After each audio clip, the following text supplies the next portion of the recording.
We're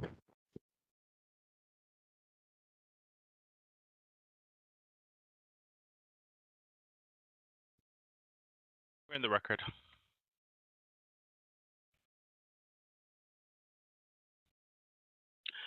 Good afternoon, everyone. As chairperson of the Alcoholic Beverage and Cannabis Board for the District of Columbia, and in accordance with DC Code Section 2571(h) of the Open Meetings Act, OMA, I'm welcoming you to the regular scheduled meeting of the Alcoholic Beverage and Cannabis Board. This meeting has been conducted pursuant to guidance made available by the District of Columbia's Office of Open Government regarding electronic meetings held by public bodies. Electronic meetings by the ABC Board are authorized pursuant to Section 2577A of the DC Code. Pursuant to the OMA requirements, notice of today's meeting was provided 48 hours in advance of the meeting on ABCA's website and on the District Central meeting calendar. The notice includes the time, date, agenda, and call-in or login information for public participation. This electronic meeting is being hosted by a WebEx account provided by the District of Columbia government. Please address any questions or complaints to the OOG at opengovoffice@dc.gov. My name is Donovan Anderson. I'm chairperson of the board. I would like to introduce the other members of the ABC board who are also participating electronically. Please respond when I announce your names. Mr. James Short. Mr. James Short, present. Mr. Silas Grant. Mr. Silas Grant, present. The board has 3 members in attendance for the conduct of business today, and that constitutes a quorum. Before we get underway with today's hearing calendar, I need to make a few instructions very clear so that the conduct of these hearings is understood by everyone. There are 2 cases scheduled for today. Once your case is called, I will take a moment for IT specialists to elevate the rights for each party to enable their camera and microphone. Then and only then will you have the ability to enable your equipment. If your case has not been heard, you will remain mute and your camera will be disabled. At the conclusion of each case, the parties will have the option to leave. If the party chooses to stay, all cameras and microphones for the concluded case will be disabled. Should you have any questions or require technical assistance during the hearing, please submit them using the question and answer feature. The first case in our calendar is this afternoon. It's a cease and desist hearing. This is for case number 24 ULC 00031, Smoke Jumpers. This is an unlicensed cannabis retailer. Good afternoon, Mr. Orleana. Can you please elevate the rights of the parties in this case? Good thing. Good afternoon. Yutong Zhu, your access has been elevated. Supervisor Investigator Jason Peru, your access has been elevated. And that appears to be all, Chairman.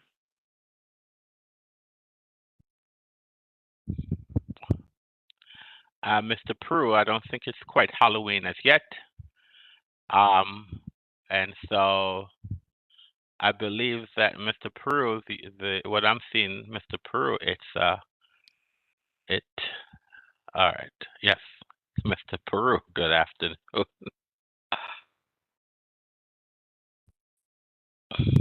Mr. Zoll, is your client here today or is it just you, sir? It's just me today. Hi, good afternoon, everyone. Let's have the parties identify themselves for the record. Let's start with you, Mr. Joe. Please spell and state your name for the record. Thank you, Mr. Chairman. My name is Yutong Zhou, Yutong Zhou.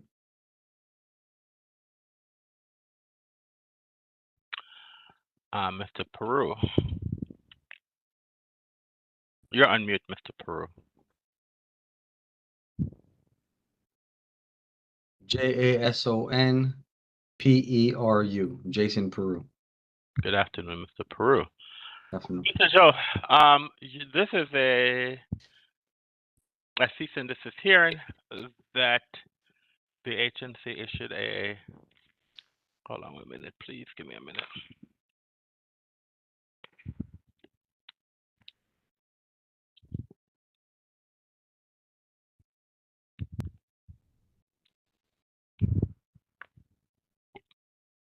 Okay, so on August 22nd, Supervisor Investigator Peru issued a warning. Cannabis and mushrooms were found on site on September 17. The allegation that the establishment sold cannabis to an undercover agent. Field tests showed that amphetamines and cannabis were found. Let me see. The agency subsequently issued a cease and desist order to advise your client that they need to, without a license, they are not able to sell cannabis or give away cannabis either online or in person without a license. You have requested this hearing, so can you tell us what it is that, since you're not here, what is the representation that you are providing to the board, sir, regarding the cease and desist that was issued? Yes, thank you, Mr. Chairman. So essentially, we requested this hearing because my client has obtained a conditional license on May 22nd, 2024. And we were aware that conditional license doesn't give us the right to commercially sell cannabis. However, my client's location, 1412 14th Street, fits the requirement according to GIS map. Also, based on prior communications my client had with ABCA, or if it doesn't anymore, my client's willing to convert or just apply as internet retail conditional license there as well. So we want to ask the board. I'm not entirely sure this is appropriate format because I can't find the correct procedure. But I wonder if the board will be willing to modify cease and desist to allow my client to activate the conditional license there, and in the meantime, we can stay the cease and desist order. Well, a conditional license, Mr. Joe, it states that your client does not have a location to operate. So we issue conditional licenses to establishment that does not have a license to operate. If your client has identified a location, then your client can apply to our agency for a standard license to alert us that, okay, I have now identified a location and I want to operate. Now, Yes, my client has identified the premise of question today as the premise that we want to apply the standard application for. all right, Since there is a cease and desist attached on it, I wonder if that would be doable, or that would impact the ability to apply, or that would impact my client's future ability to, after activating the license to sell cannabis on the ground, on the premise. all right. Your client cannot sell cannabis in a commercial space, either online or on premises, until this agency has issued a license. So just having a conditional license, or even having a conditional license, or even applying for a standard license, until the agency has actually issued you the license in person, you're still prohibited from selling. It would still prohibit your client from selling cannabis. A cease and desist does not impact. A cease and desist has no bearing on his application for a license. So it doesn't have. I'm sorry. It does not have any impact on his application for a license. I mean, your client can move forward with his license application to say that I have identified a space, a location, and now one of the things that we would have to do the GIS to see whether or not if there another licensed operator, are they within 400 feet of this location. So that's one of the things that your client then would have to come to our agency to ask for a measurement to see if there is another license within that within 400 feet, or whether or not there is a school or a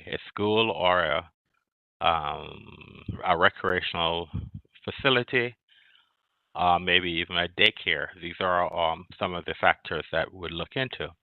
And if our agency has determined that your client can indeed apply for a license at this location, if the licensing division has determined that sufficient documentation have been provided, then it will be brought to the board for this to be placarded, for us to advise the community that a license has been requested at this location, and then you'd go through the protest period, and of course I believe only the ANC can protest the issuance of a license currently for the location.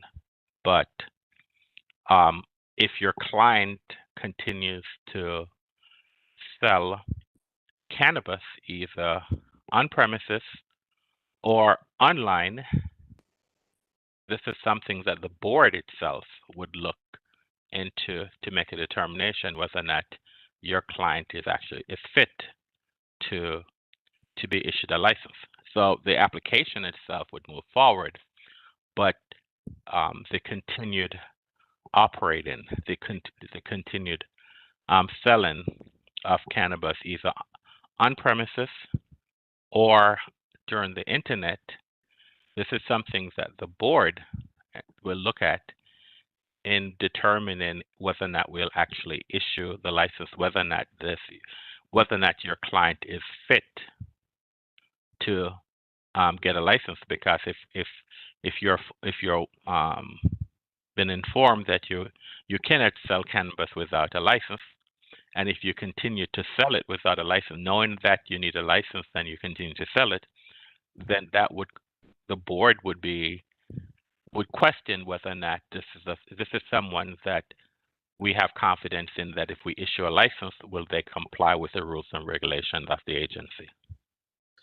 I completely understand. I wonder if the board would say allow me to say negotiate maybe with Ms. Jenkins as board as the agency's attorney to enter into like a set of parameters of say how we can ensure that when my client activates the license, the board can be confident that my client will comply with future rules. And because my client is a little bit anxious that because of we have the cease and desist order, we have been found to operate without a license, this might impact his ability to activate his license. I mean, it's not going to impact his ability to activate his license. I mean, it will impact his ability if the agency, if he continues to sell without a license, either, and I'm being very clear when I'm saying either having a storefront or using social media. So I want you to know that selling it online, having a drop off and pickup. So you can say, well, I don't have a location, but if the agency was to go to the website, and if we can order and pay for it, then that's something that the board will not look favorably on when it's time to issue the license. But your application, he can, as long as he complies with the law, we can move with the application. Now, these are the options you have. If you want, we can stay these proceedings for you to have a conversation with our legal office, so they can provide you with a way forward. I mean, so we can do that. I mean, we could agree to stay the proceedings, so pending your conversation with our legal office, so you can say that our legal office can provide you some parameters about what is it that, well, about the processing of your client's application. Mhm. So we can do that if that's what you want to do. But we're not going to lift the cease and desist order. Okay, I think that actually will be very helpful if we can, have a talk with the legal team about the perimeters and the process. And so we can do that. But so we can hold on 1 minute, Mr. Peru. We can do that, but your client is not here, so I'm speaking to you, sir, Mhm. for you to stress in no uncertain term to your client that they cannot sell, give cannabis in a commercial space, and neither can they use social media or the internet to sell, give cannabis without having a license. I want you to know that because, some folks are saying, well, we no longer have and also I just want to let you know that CBD is also under district law is considered cannabis because we have not changed. Federal law states that the states can change their laws to account for it to say that CBD is not cannabis. However, the District of Columbia has not changed its law, so CBD is classified as cannabis within the District of Columbia. So I just want you to know that. But again, stressing to you again, it cannot be sold at the store, and we cannot go on your website or any other website that can be traced to this licensee or this potential applicant to state that they're selling online, because that is a red flag to the agency to state that we don't believe that we might not be able to trust you moving forward if a license is granted. Okay. Yeah, absolutely. Thank you, Mr. Chairman. Mr. Peru, you want to make a statement, sir? I just wanted to offer maybe some helpful guidance to Mr. Zhou. So according to licensing, right, he has 2 conditional licenses. I know he's operating out of 2 locations. Today we're only talking about 14th Street, but he also has Connecticut Avenue. But with that being said, licensing does not have a record of a map request submitted for his 14, 12th, 14th Street location. So first step would be, what I would suggest would be to submit a map request to have that location GIS map to, like the chairman said, to make sure that there's no one else that's blocking him from licensure. But there is no request on record with licensing that I confirmed this morning with them. So just some guidance there, sir. Thank you. Yeah, my client will be doing that very shortly. And also, my client kind of had the idea that even if we want to preserve the location, so even if we cannot do normal retail there, we'll probably try to, like, say, convert our license and do internet retail, just purely delivery. Will not be open to public in future. So. Well, as I said before, your client needs to advise the agency that you want to switch your license from a conditional to a standard because you have identified a location. But as supervisor investigator Peru states, you need to do the GIS to see whether or not this is an appropriate location as far as distance is concerned for a license to be issued. So that's the first hurdle that needs to be, you have to cross, is that are you within 400 feet of another establishment, or is there a school or other prohibited establishments within certain distances to where where your client is seeking to have a license issued. Absolutely. Thank you, Mr. Chairman. Thank you, Mr. Peru. So as I said before, we don't have a problem staying these proceedings until and pending your conversation with our legal office on next steps. You can start with legal on next steps moving forward, and then you can have a conversation with the agency. However, the board is not agreeable to lifting the cease and desist under the facts and circumstances that are presented today. Yeah, absolutely understandable. Thank you, Mr. Chairman. Any other questions? Any other comments, questions before we bring this matter to closure? No. All right. Well, as I said before, the board, with your based on the proffer that's made, where we'll stay these proceedings pending your conversation with our legal office, and once we have received some direction from our legal office, then the board will move forward with how best to proceed in this matter. Thank you, Mr. Chairman. All right. Thank you. Have a great day. You too. All right.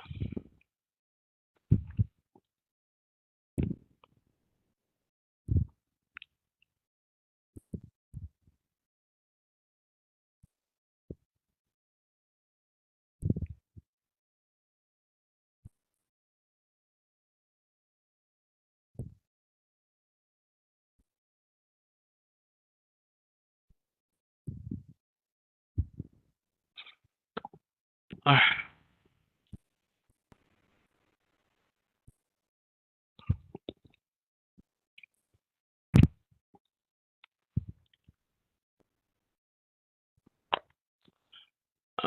Give me 1 minute.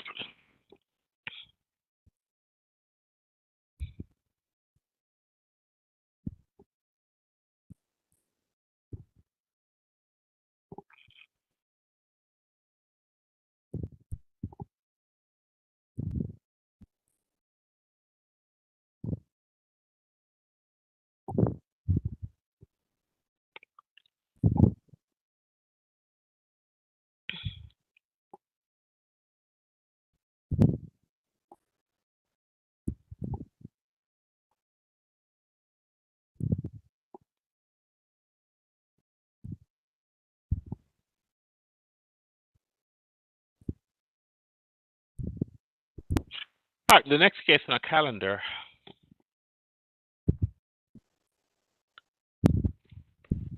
is a summary suspension hearing for case number 24 ULC 00027, All American Papers, All American Cookies / American Buds, and a licensed cannabis retailer.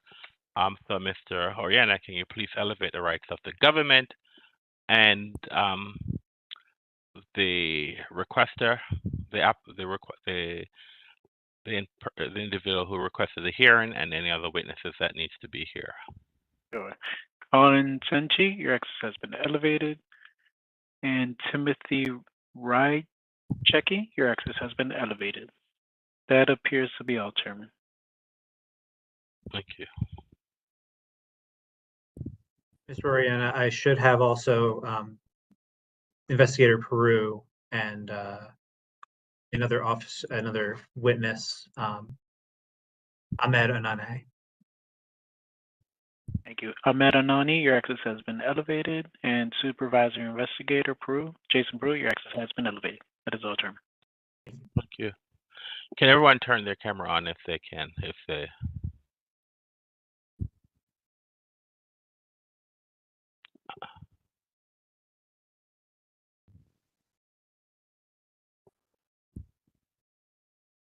Mr. Rychecki,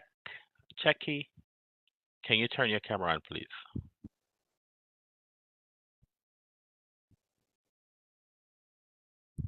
All right. Good afternoon, everyone. So let me have everyone introduce themselves. So let's start with the government. Afternoon, Chairperson Anderson. Colin Chenchi, COLLINCENCI, Assistant Attorney General with the Office of the Attorney General for the District of Columbia, joined by witnesses Jason Peru and Ahmed Anane. Good afternoon, Mr. Henchi. Mr. Peru, can you please spell and state your name for the record? You're on mute, Mr. Peru. I still can't hear you, sir. Jason Peru, JASON PERU. Where are you currently employed, sir? Sorry, supervisory investigator with ABCA. Mr. Un, un, un, all right, Mr. Onwayu, I apologize, sir. Can you were on screen, but then you disappeared. Mr. ANUNAY, can you please come back on screen and spell and state your name for the record, sir? Yeah, I'm sorry. I'm having difficulties. First name Ahmed, AHMED. Last name Anunay, ANUNAY. Mr. Anune, I apologize, sir. All right, Mr. Rychecki, can you please spell and state your name for the record? My name is Timothy Rychecki. That's RYCHECKY. And who are you, sir, in relation to this establishment? I was manager up until recently. What do you mean manager? Are you an owner of this establishment, sir? No, I was just here to represent and ask for a continuance due to, I guess, the serving issues that happened with our company. Apparently, a person that thought that they were an employee just because they always hung around, I guess, was served papers pertaining to this. But as an employee, I never saw them, and none of my other coworkers saw them. So I'm trying to ask for a continuance on that. But sir, you are a manager. You're not an owner. No. I don't know who you are, so the allegation you're saying someone who was an employee or no one ever saw them, that so whoever might have accepted service was not an employee. But you are a manager. You're not an owner. So No. the owner then will come. The owner can come tomorrow and to say, I don't know who Mr. Rychecki is. He's not an owner. He was not authorized. So have you provided? I mean, have you provided our agency, or better yet, has the owner provided our agency with a letter to say, I am the owner of this establishment, and that Mr. Rychecki is authorized to represent us today? No, I do not have that letter. So I don't know who you are, sir. I've never met you. It's my first time. I don't know who you are, and so I apologize. So what did I just do? Hold on.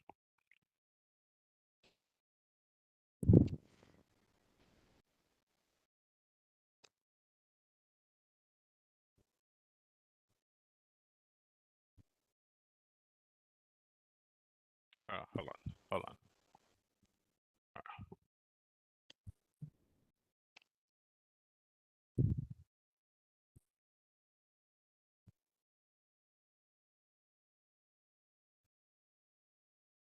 So, who is the owner of this establishment?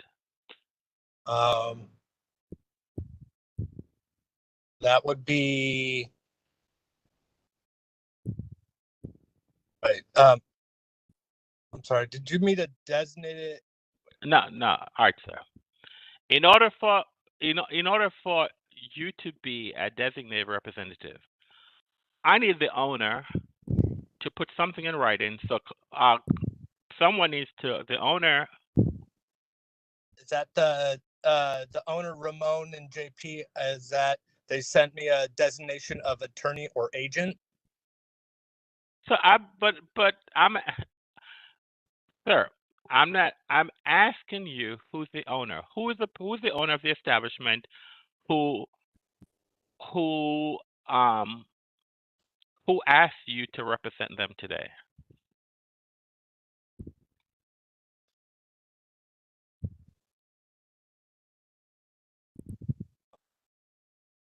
Can you answer that question, sir? I believe it was. I'm trying to think of the name. I think it was Lee Pauly.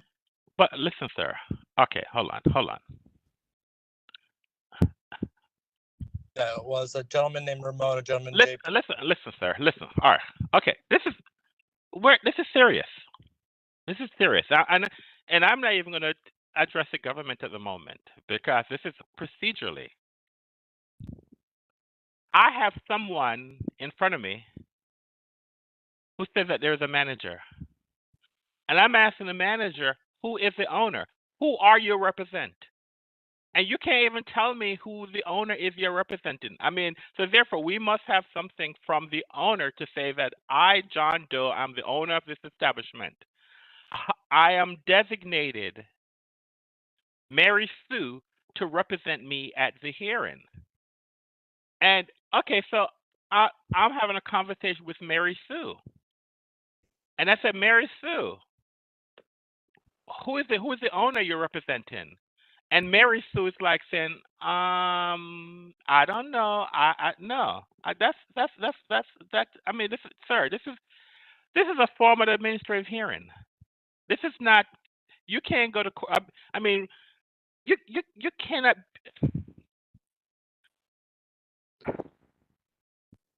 I'm sorry. Oh.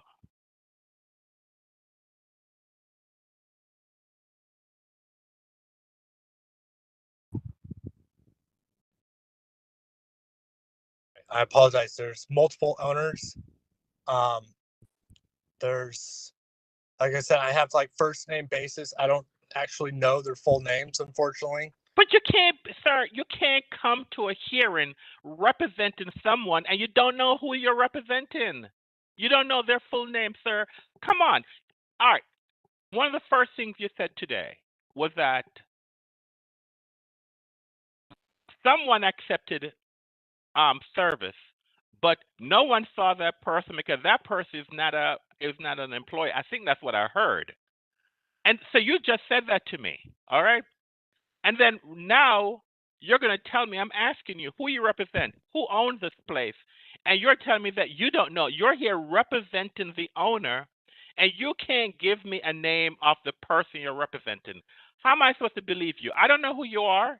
You could be anyone off the street who shows up here today to say, because based on what you're saying, tomorrow the owner can show up. Whoever the owner is can show up to this agency and to say, I don't know who that individual is. He was not authorized to represent me. So if in order to move forward with this hearing, sir, to whatever you're asking for, you need to provide a letter from the owner who's going to say, I'm the owner of this establishment, and Mr. Reicher can represent us at this hearing. So yeah, Yes, go ahead. I'm saying I am just an employee trying to save a company that I've worked hard for. I am nervous. I know that they emailed y'all the forms and stuff. Everything is just happening so fast. And Who? Okay, you're an employee. So who employs you? Who employs you at this place? You said you're an employee trying to say who's your employer? That would be a gentleman named Ramon, a gentleman named JP, and then another gentleman named Lee Pauly.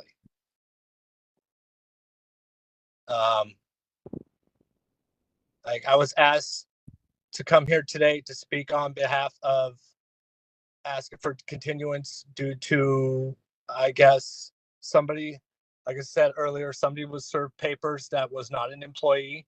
So we don't know what happened to the papers or anything like that. That's kind of where I'm at. Like I'm just honestly just trying to save a company so I can feed my family. Yeah, like the people that were designated with the task of serving the owners or serving whoever, well, they failed because nobody in the ownership, to my knowledge, or has ever said anything to me as an employee that, hey, did anybody drop off any paperwork or anything like that? Like, I don't, like, I'm sorry. All right, so the owner, I guess Mr. Pauly, sent a letter requesting a continuance. and this was sent today, but there's nothing in this letter that says that they want to designate you to represent them.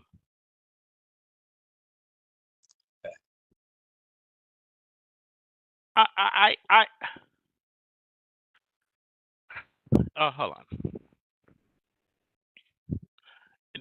on. I need to. I'm not even sure if I need to even ask the government their position, but this is what I'm going to do. I'm going to go to executive session, and I'll be back. Mr. Anderson, before you go into executive session, may I Yes, be heard? Mr. Tenti. I just wanted to make clear for the record that if a continuance request was sent today, I was not copied on it. The district, of course, opposes a continuance request. At this point, as the record will show from the board's review, this case was initially had a hearing requested by an unknown individual from a letter that was not signed. It only said All American Papers at the bottom, provided a non-functional email address that the board and ABCA could not respond to, so could not serve any sort of notice of that hearing. And as such, the board declined to accept that letter as a request for a hearing. Later, within the board's prescribed time frame, this establishment did send a letter that was signed, did contain the information that was lacking from that original letter. And when the district received that, the district indicated it did not oppose scheduling this for an evidentiary hearing based on that. Mr. Chair, at this point, there is no indication that that document is truthfully signed. We have an individual who is not named as an owner of the business. This individual stated, I believe just now, that he was not a manager. He was a manager until recently. I don't know if we have time to explore that and what that might mean for his relationship with the establishment, but he is certainly not an owner. As you've noted for the record, he is not authorized by any of the owners to represent the establishment. This individual cannot be allowed to make representations on behalf of the establishment, make requests on behalf of the establishment. And it is our understanding, based on the representations that he is making today, that they are false. I understand that we are not on the record, we do not have evidence, but on information and belief, based on a police report that indicates a search warrant that was conducted at this establishment related to this summary closure, Mr. Timothy Raymond Rychecki is listed as a subject who was present when the search warrant was executed. And in the narrative of that search warrant being executed, an ABCA representative was on scene and posted a notice of summary closure for the establishment. Mr. Rychecki is not telling the truth when he says that no one was aware of this notice of summary closure, and no one was aware of this hearing taking place. He was present when it was posted. We do oppose a request for a continuance. At this point, given that it does not appear the establishment even was being truthful when it requested its hearing, the district is changing its position on its willingness to accept an evidentiary hearing and would like to move for this case to be put back into the status that it was, have the request for a hearing denied, and have the summary closure be upheld without evidence. Thank you. Thank you. All right, I'm gonna go in executive session.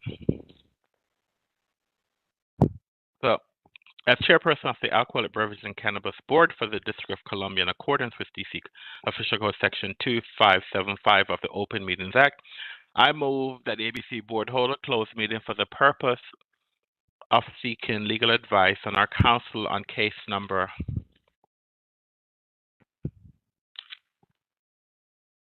24 ULC 00027, All American Papers, All American Cookies, American Buzz, pursuant to DC Official Code Section 2575B4A of the Open Meetings Act. Is there a second? Mr. Short, I second. Mr. Short has seconded the motion. I'll take a roll call vote. Mr. Short. Mr. Short, I agree. Mr. Grant. Mr. Grant, I agree. Mr. Anderson, I agree. The matter passed 3-0. You stay put. You don't need to go anywhere. The board is going to sign off, and we will be back. Thank you.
Hello, Jason. It's Kevin with She Toyota Laurel. I just wanted to revisit where we last left off yesterday.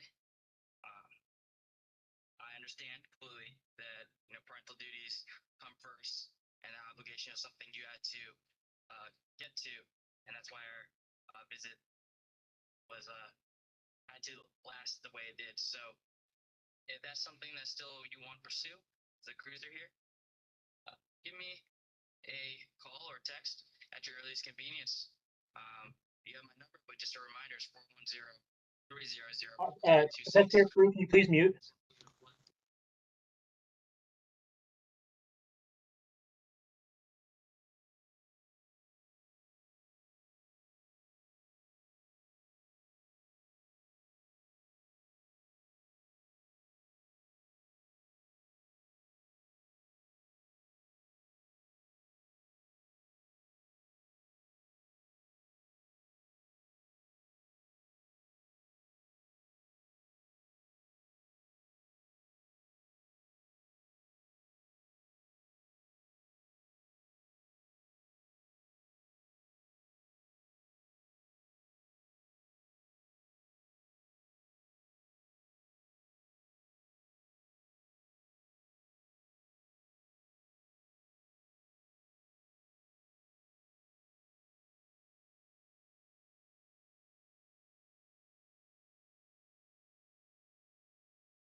Okay, we're back in the record.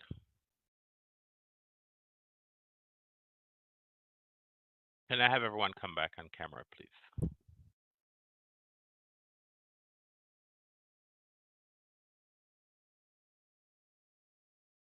The board went into executive session because there was a legal issue regarding the actual who Mr. Rychecki was, and the board was unable to there was issues regarding exactly who the owner was of this establishment and whether or not Mr. Rychecki was um was identified as an individual who can represent the establishment. I believe at some point during this hearing, and I'm not sure if the government is aware of this, a letter of representation came in, and Mr. I forget the name of the owner, but we did receive the proper a proper representation letter from the owner asking for continuance. I mean, this hearing was scheduled. It has been scheduled for a while. The continuance came in today, I think, at 1:22, and I guess I just want to put on the record before, and then I'll ask the government where their position is. Mr. Rychecki, so you have been designated by, let me see who's the owner of the establishment, at least who's the person who requested. Hold on 1 minute, please.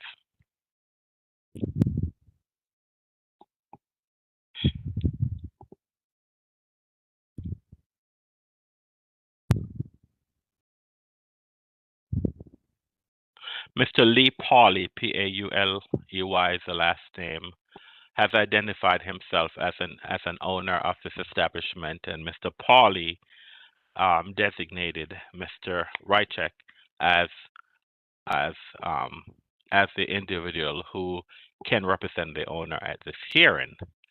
And so I think you're here, Mr. Rychecki, requesting a continuance. And what's the basis of request?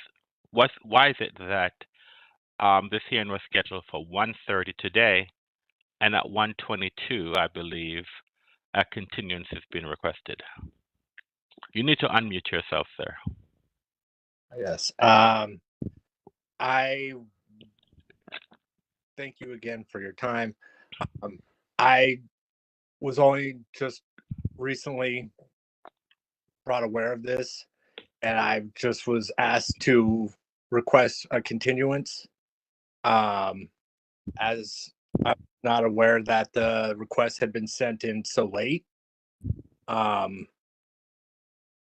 But yeah, I am here on the sole reason to ask that we please get a continuance. But why? What's the reasoning? I mean, you just don't request a continuance. Just you have to give a reason. You have to Because give a reason why you're asking for this continuance. I do know that some of the owners, I believe, wanted to be here, but they had scheduling conflicts. So that's why they kind of last ditch effort when schedules conflicted and they couldn't make it. They reached out to me and asked me to step in and ask for a continuance so that possibly a later date that they can make it. This is not the first time this case has been continued. And the hearing was scheduled, and it's my understanding that the owner agreed to this date. Today's Tuesday. The regular board date is Wednesday. So in order for the board to meet, are you there, Mr. Rychecki? Yes, I apologize. Yeah. No, I just want to make sure when you disappeared from the screen, so just want to make sure you were still here. And so the board, I mean, the 3 board members had to change their schedules to make sure that we meet on a non-board day, because the statute says that 5 days after a hearing has been requested, we have to have a hearing. And so the board members has basically changed our schedule to accommodate the owner, because the owner stated that they were available to appear today. And at the hearing was, as I said before, the hearing was scheduled at 1:30, and we only received notice today at 1:22 that a continuance is being requested, and now you're saying because of the unavailability of some owners, and so that's the basis of your request. Is that sir? Yes, I'm aware that I believe that they were known about it for like a week. So it's kind of, like I said, it was a scramble, and then I got asked to step in and speak on their behalf. What's the government's position? Mr. Chair, I think that I'm unfortunately a little bit without information to fully respond. Again, Based on the representation that was made today, that's all. Yes. But again, the district does not have a copy of this continuance request, does not have a copy of whatever it is that designated Mr. Rychecki as the representative. I'm not sure if the continuance request is what nominated him to be the representative, if there's a separate filing.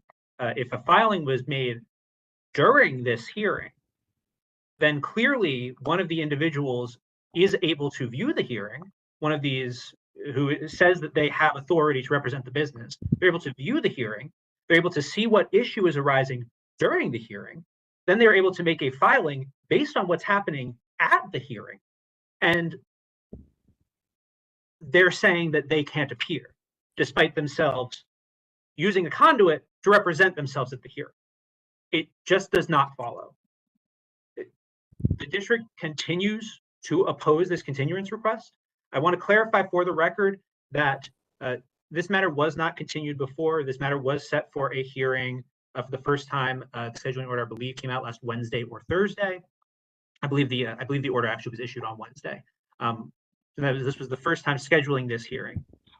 But as the board has noted, it is not just the board that has moved their schedules to accommodate this. Officer Anane is a night shift MPD officer. He worked until 7 a.m. this morning and is awake during his hours that he would normally be asleep to be present for this hearing. He can accommodate, the board can accommodate, the business cannot accommodate, apparently.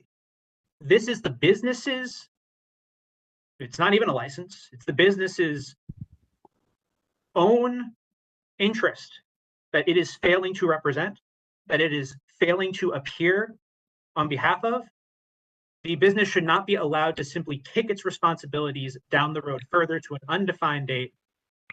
And we maintain our position from before. The district moves that this case should be canceled, as there is no indication, there's an indication now that the hearing request that was made that allowed this hearing date to be created was false and incorrect.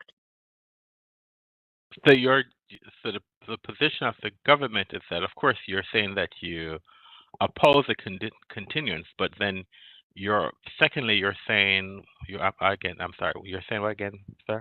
To just re-clarify for the record a timeline of what has taken place here, and I can get the exact dates in front of us as well. Yeah, please do. Yeah.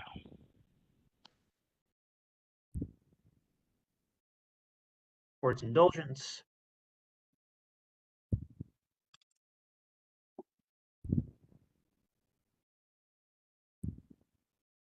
On September 13th of this year, the notice of summary closure was issued against the establishment. They have 5 business days from that date to request a hearing. On September 20th, that is 5 business days, an unknown individual submitted a letter that said that they are requesting a hearing to appeal the notice of summary action in case number 24 ULC 00027. That notice was not signed. That notice did not have a functional email address for the board and for the agency to contact the establishment. That hearing request did not have any information to indicate that whoever had sent it was an owner or an authorized representative of the business. And so, based on the failings and the lack of information in that hearing request, on September 25th,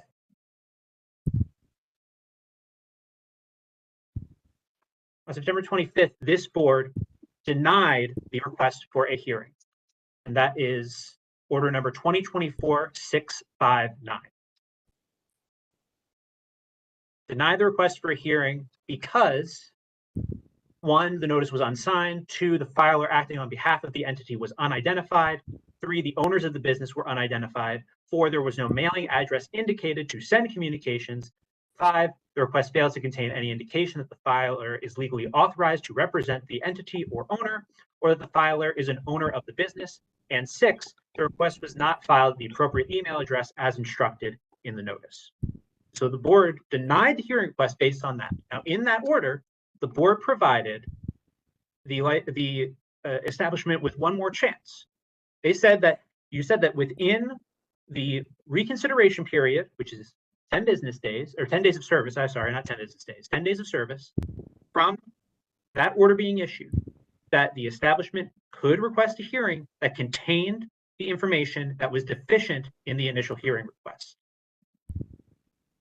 On October 7th, which was the last day that the establishment had under the board's order to make that hearing request, a letter was sent, letter that says it was signed by Lee Pauley, addressed himself as co-owner of All American Papers. Now, it isn't wet signed, it does contain an address and a different email address on it. On October 11th, the district responded to this hearing request and said that it did not oppose treating this as an acceptable hearing request and scheduling this matter for a hearing. And then on October 16th, this board issued the order to schedule that evidentiary hearing. That's why we're here today. Based on the representations that we are getting today,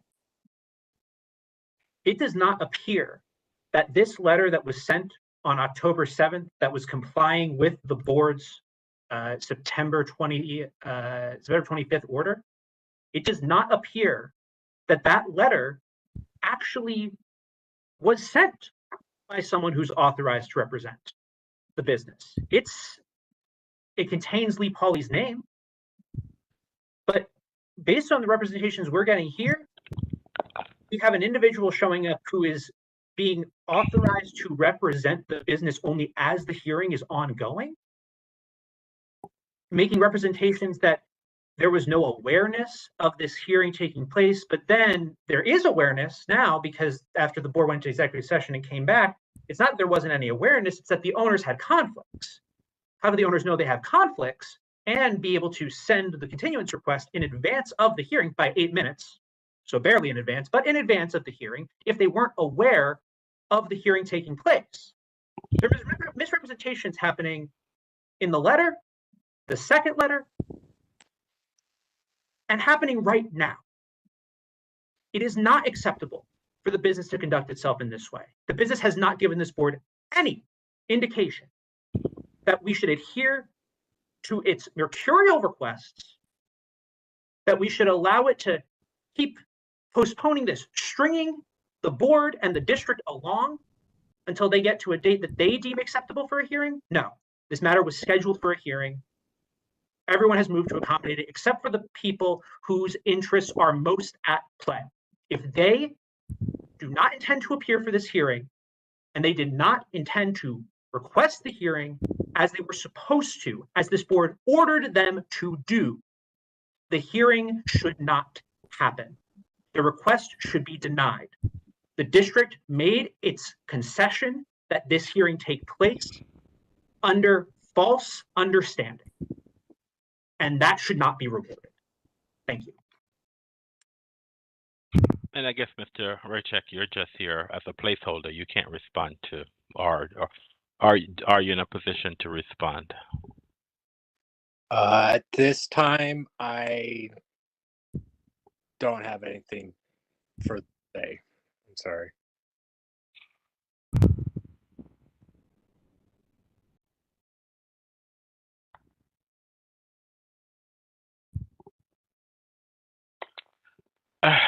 I'm trying to figure it out. Probably, this is something that I've never faced before, and so I need to.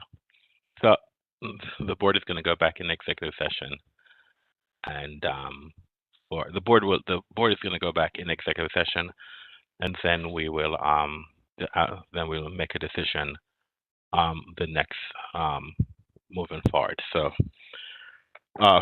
as chairperson of the Alcoholic Beverage and Cannabis Board for the District of Columbia, in accordance with DC Official Code Section 2575 of the Open Meetings Act, I move that ABC Board hold a closed meeting for the purpose of seeking legal advice from our counsel on case number 24 ULC 00027, All American Papers, All American Cookies / American Buds, pursuant to DC Official Code Section 2575B 4A of the Open Meetings Act.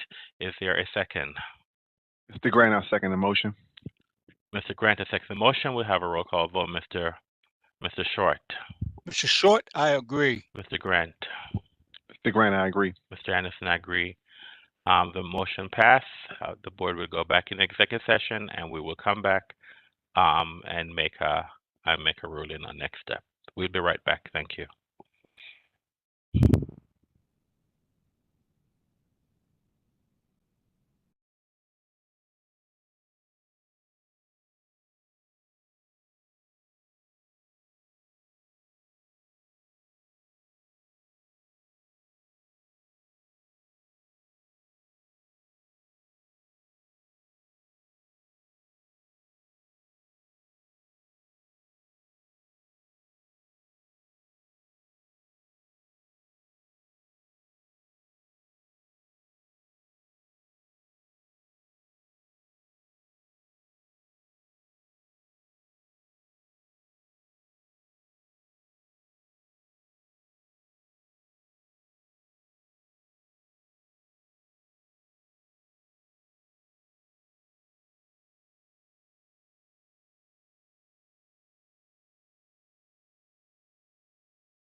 We're back in the record.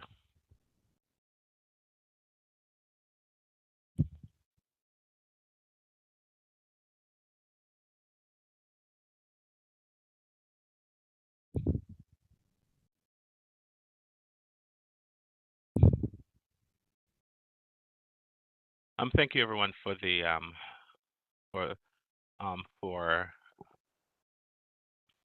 the board went into executive session to discuss with our lawyers moving just some the legal parameters of the requests that were made by both the licensee and also by the requester for a hearing and the government.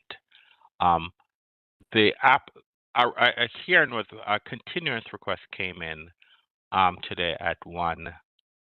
The hearing was scheduled for 1:30, and approximately 1:22, we got a request for continuance.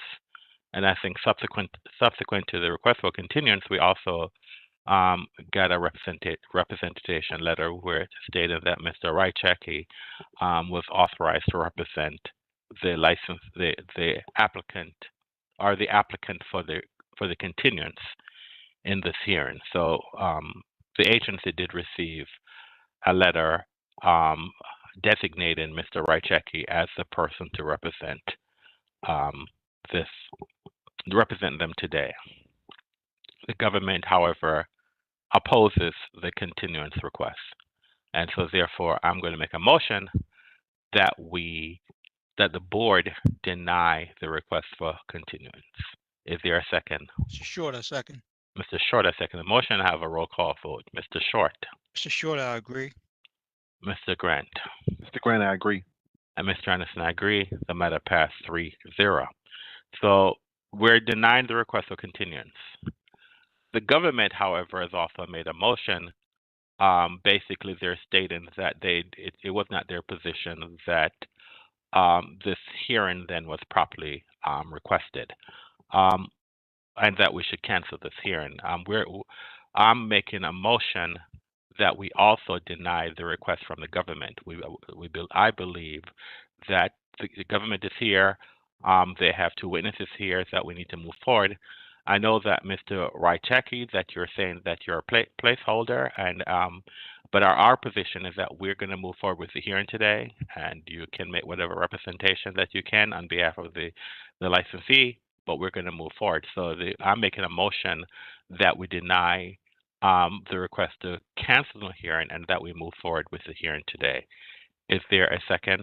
Mr. Short, I second. Mr. Short, I second the motion. Let's have a roll call vote. Mr. Short. Mr. Short, I agree.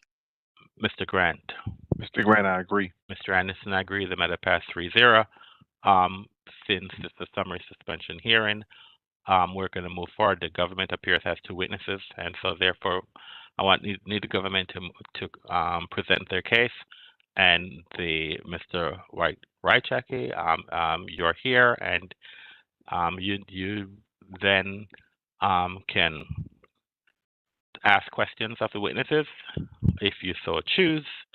But that's our position. We're having a hearing, and you're here, and so you can participate in this hearing the way you choose. You need to participate in the hearing. Okay. Does the government wish to make an open statement? We address one brief preliminary matter before we move on. Yes, sir. Mr. Chair, the district would like to move in limine to have this board bar the establishment from testifying about any charitable efforts that it may run. On information and belief, the district understands the establishment might present testimony or some kind of evidence today that there are some charity efforts that it runs in the district. That evidence would not be relevant, and it would be more prejudicial than probative if it were to be admitted onto the record. This is a case. I'm sorry. Go ahead, sir. This is a case about the establishment violating the laws governing the sale of medical cannabis in the district. And so it does not matter what the employees do with the proceeds of the business. It does not matter what the employees do in their spare time. It doesn't make any fact of consequence more or less likely in this case. And the establishment should not be allowed an opportunity to attempt to introduce corollary evidence to rehabilitate its image when we need to focus on the facts of whether unlicensed sale of cannabis took place in the district. So the testimony should be excluded. At this juncture, I'm not going to make a ruling on this at this juncture. The government, however, if there is testimony, the government can at that time raise its motion again, and the board then will make a ruling on whether or not whatever testimony that we're going to hear regarding the proffer that's made by the government, whether or not that's relevant to this case. So I'm not going to make a ruling on that motion. However, the government reserves the right to at the proper time to raise the motion, and the board will make a ruling at that time. Okay. Understood. Then we are ready to proceed with opening statements. Go ahead, sir. May it please the board. We are here today in a summary action matter for a business with a few different names. It might be called All American Papers, All American Cookies, American Buds. Whatever it is called, it is a business that is located at 504 H Street Northwest, Washington, D.C. 20002. Today, the evidence is going to show that the establishment operated for at least several months as an unlicensed cannabis establishment, while also selling Schedule I controlled substances. Today, you're going to hear that this establishment ignored a warning letter from ABCA, a cease and desist order from this board, and it even attempted to ignore this notice of closure we're here to address today. The evidence will show you that on April 10th, 2024, ABCA investigator Jason Peru conducted an inspection of the establishment where he discovered what appeared to be products containing cannabis and psilocybin psychedelic mushrooms for sale. That led him to issue a warning letter from ABCA that instructed the establishment to stop selling these products. You'll learn today that they did not stop. And so this board issued a cease and desist order to the establishment on July 3rd, 2024. Investigator Peru will tell you that he served the establishment with that order, but again, the establishment did not stop selling those products. And so you'll hear how the district conducted a controlled buy of product from the establishment, which tested positive for the presence of THC and amphetamines, which led to this summary closure. But you'll learn that the story doesn't end. The evidence will show that the establishment broke through ABCA's changed locks twice in an attempt to violate this summary closure notice. It's because of this behavior that ABCA issued the notice of summary closure against the establishment. That notice concerns allegations that the establishment, 1, operated as an unlicensed cannabis retailer selling cannabis and cannabis products, 2, ignored a cease and desist notice issued against it, 3, displayed on its website and within plain view of the exterior of the establishment, signage and imagery advertising related to cannabis, 4, offered for sale psychedelic products containing psilocybin, and 5, offered for sale products containing amphetamines. The district has the burden of proof in this case. We need to show you that the respondent presents an imminent danger to the health and safety of the public by substantial evidence in the record. We're going to do that through the testimony of our 2 witnesses, MPD Officer Ahmad Anoune and ABCA investigator Jason Peru. At the end of this hearing, it will be laid bare the type of operation that this business runs. You will see that the establishment sold cannabis products without a license. You will see that the establishment sold Schedule I controlled substances. You will see that the establishment ignored a warning, an order, and a closure. It's because of that at the end of today's hearing, I am going to ask you to find in favor of the District of Columbia and uphold the closure of this establishment. Thank you. Yeah.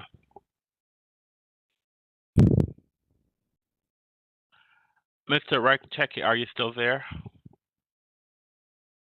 Do you wish to? Is there anything you wish to say, sir? Before the government, you don't have to say anything at this moment if you don't want to. You can say later on, because I'm going to give you an opportunity to present your version of the facts if you so choose. I once again would just like to ask for a continuance. I was just informed that I have to go and pick up my kids. So I can't stay in this hearing longer. But yeah, I was just want to just see if there's any way we can do a continuance. But yeah, like, Sir, the board has already moved that this hearing will not be continued. We're moving forward with the hearing. We would like you to stay and participate in the hearing, but it is your choice, sir, if you choose not to participate in the hearing. But we are having this hearing today. Okay. gotcha. I totally understand. Unfortunately, I cannot proceed, and I have to go get my kids. Yeah, maybe that way the owner, that may possibly, hopefully, an owner can get in on the next time. But I unfortunately have to go. Okay. Well, we're moving forward with the hearing. As I stated before, a continuance was this hearing was scheduled for 1:30. A continuance motion came in at 1:22. And the board denied the motion, and we decided that we're moving forward, and so we are moving forward with the hearing. And their representative basically states that he has some child care responsibilities and he has to leave. And so, but we're moving forward with the hearing, sir. So it's noted for the record that you were here and you basically stated that you have child care responsibilities, and so you have to leave That is correct. I do have a question. Is there any ability to get like the computers, filing cabinets, tables, chairs, like just regular office stuff out of my building, or is that kind of just gone now?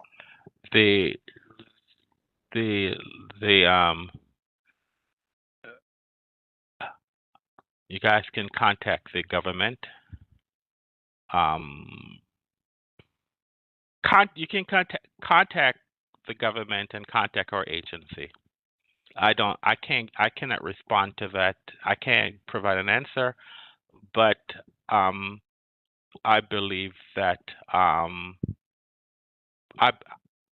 I believe that something can be done, but our request needs to be made to the government and to the agency regarding whether or not their ability. Hold on.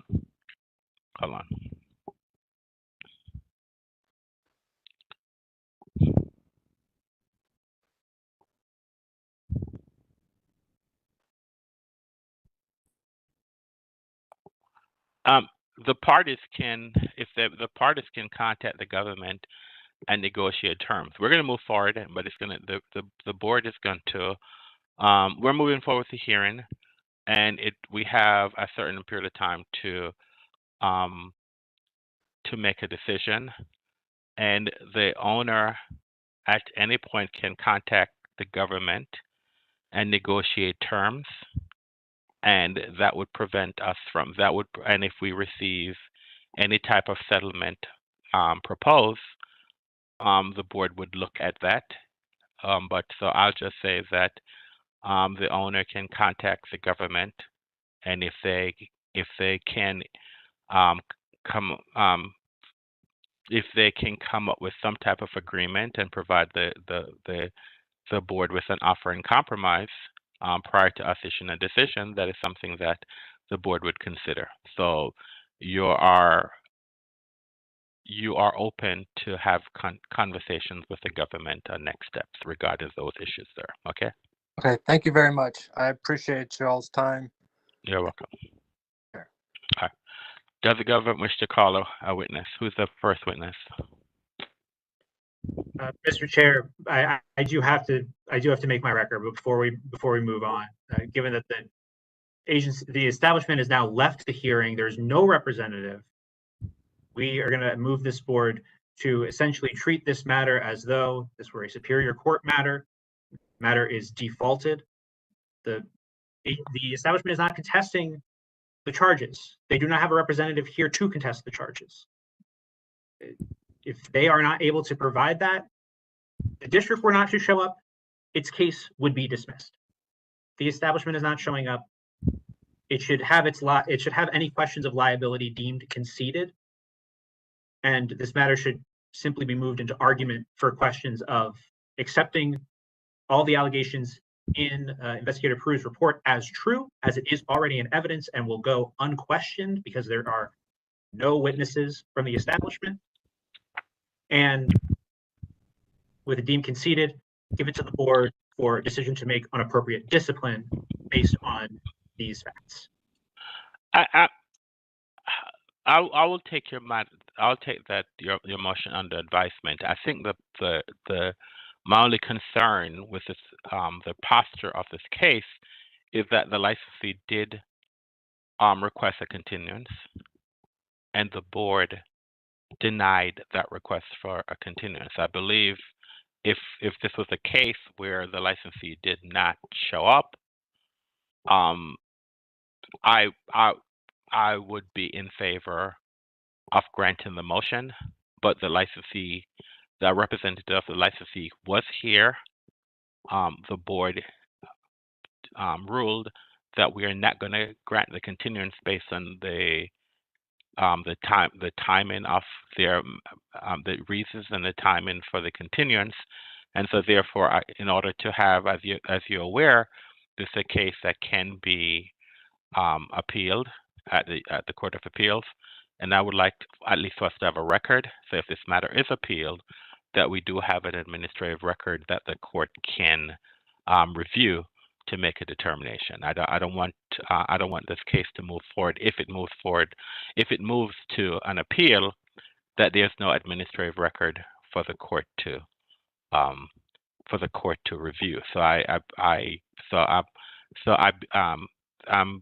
we'll take your motion under advisement, but we need to move forward with witnesses. I understand. Thank you. This time, the district calls MPD Officer Ahmad Anoune. Mr. Anoune, can you please raise your right hand, please? Do you swear or affirm to tell the truth and nothing but the truth? I do. Your witness, sir. Go ahead. Mr. Anoune, could you please just state and spell your first and last name for the record? First name Ahmed, spell Ahmed. Last name Anoune, spell Anunay. Where do you work, sir? I work for the Metropolitan Police Department, 1st District. What's your position with the Metropolitan Police Department? I'm a patrol officer. How long have you been a patrol officer? For about 7 months.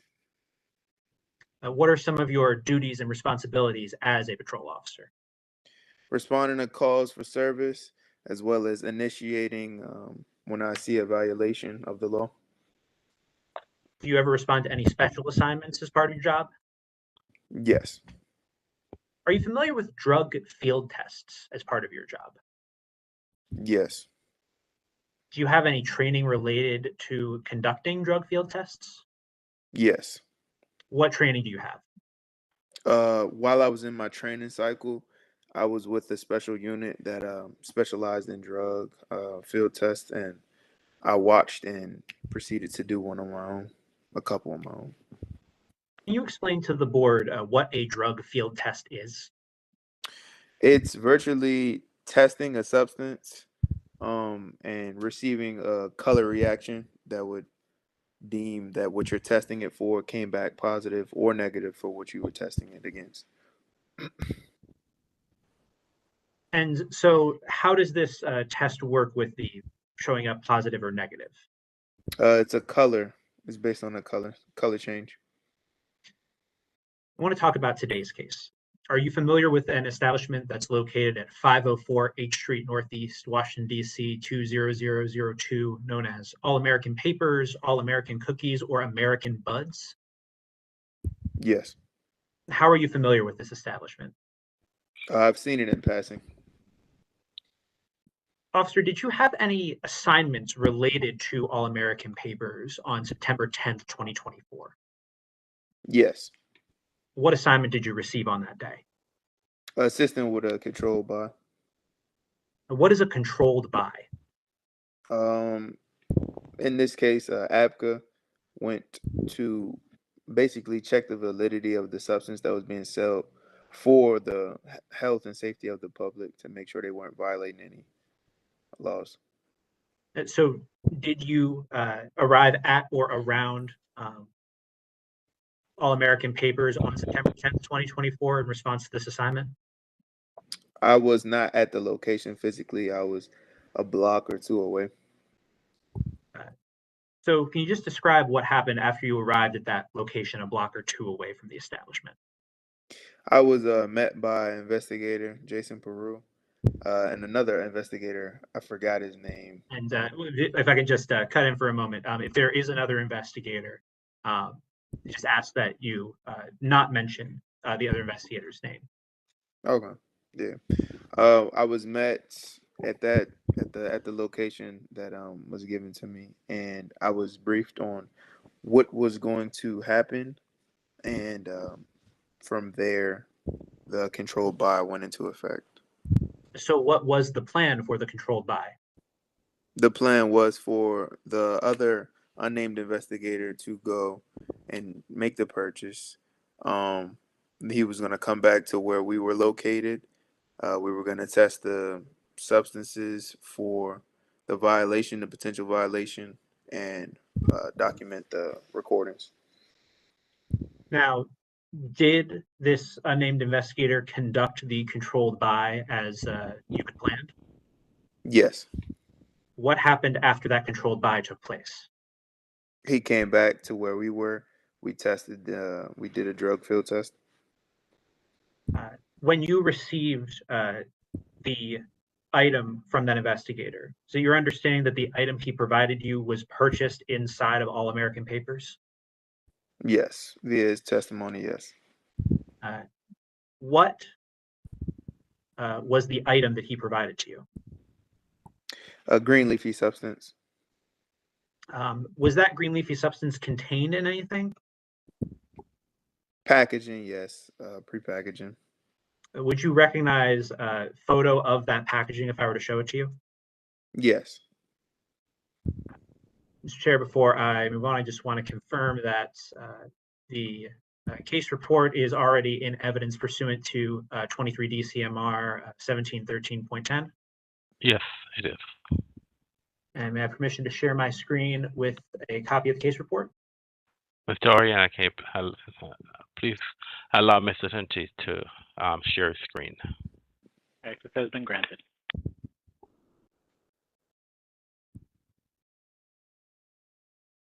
Sharing my screen with what is pre-marked as Exhibit 10 within the case report. Officer, do you see what's on my screen? Yes. What is this photograph? It's a photograph of what the unnamed investigator purchased. When you were provided with this item, was this package sealed? Yes. And was this the package that contained that green leafy substance that you mentioned earlier? Yes. Did you test the contents of that green leafy substance that was in this package? Yes. What were the results of that field test? Tested positive for THC as well as amphetamines. Stop sharing my screen.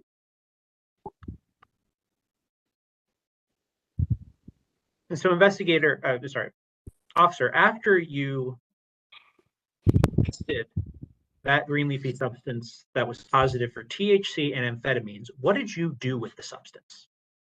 I took it back to the first district and I put it on the book for evidence. Did you test it a second time? Yes. When did you test it a second time? I tested it a second time when I arrived at the first district. Why did you test it a second time?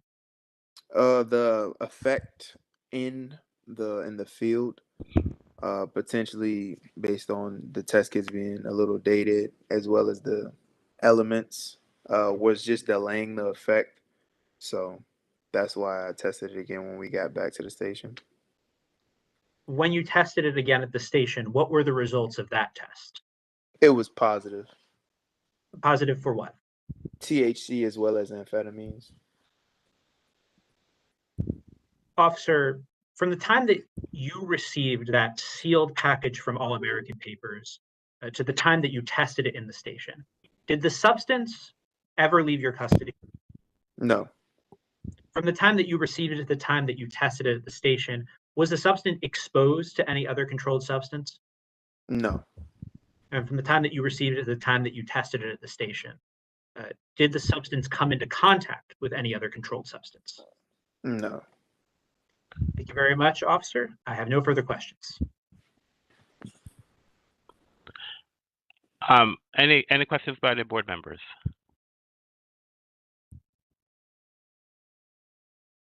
Excuse me. Hearing none. Thank you, officer, for your testimony. You're free to go. All right. Mr. Chanty, just what was the regulation that you cited regarding the case report? I would just want to clarify the record. The regulation is 23 DCMR 1713.10. That's it's Title 22.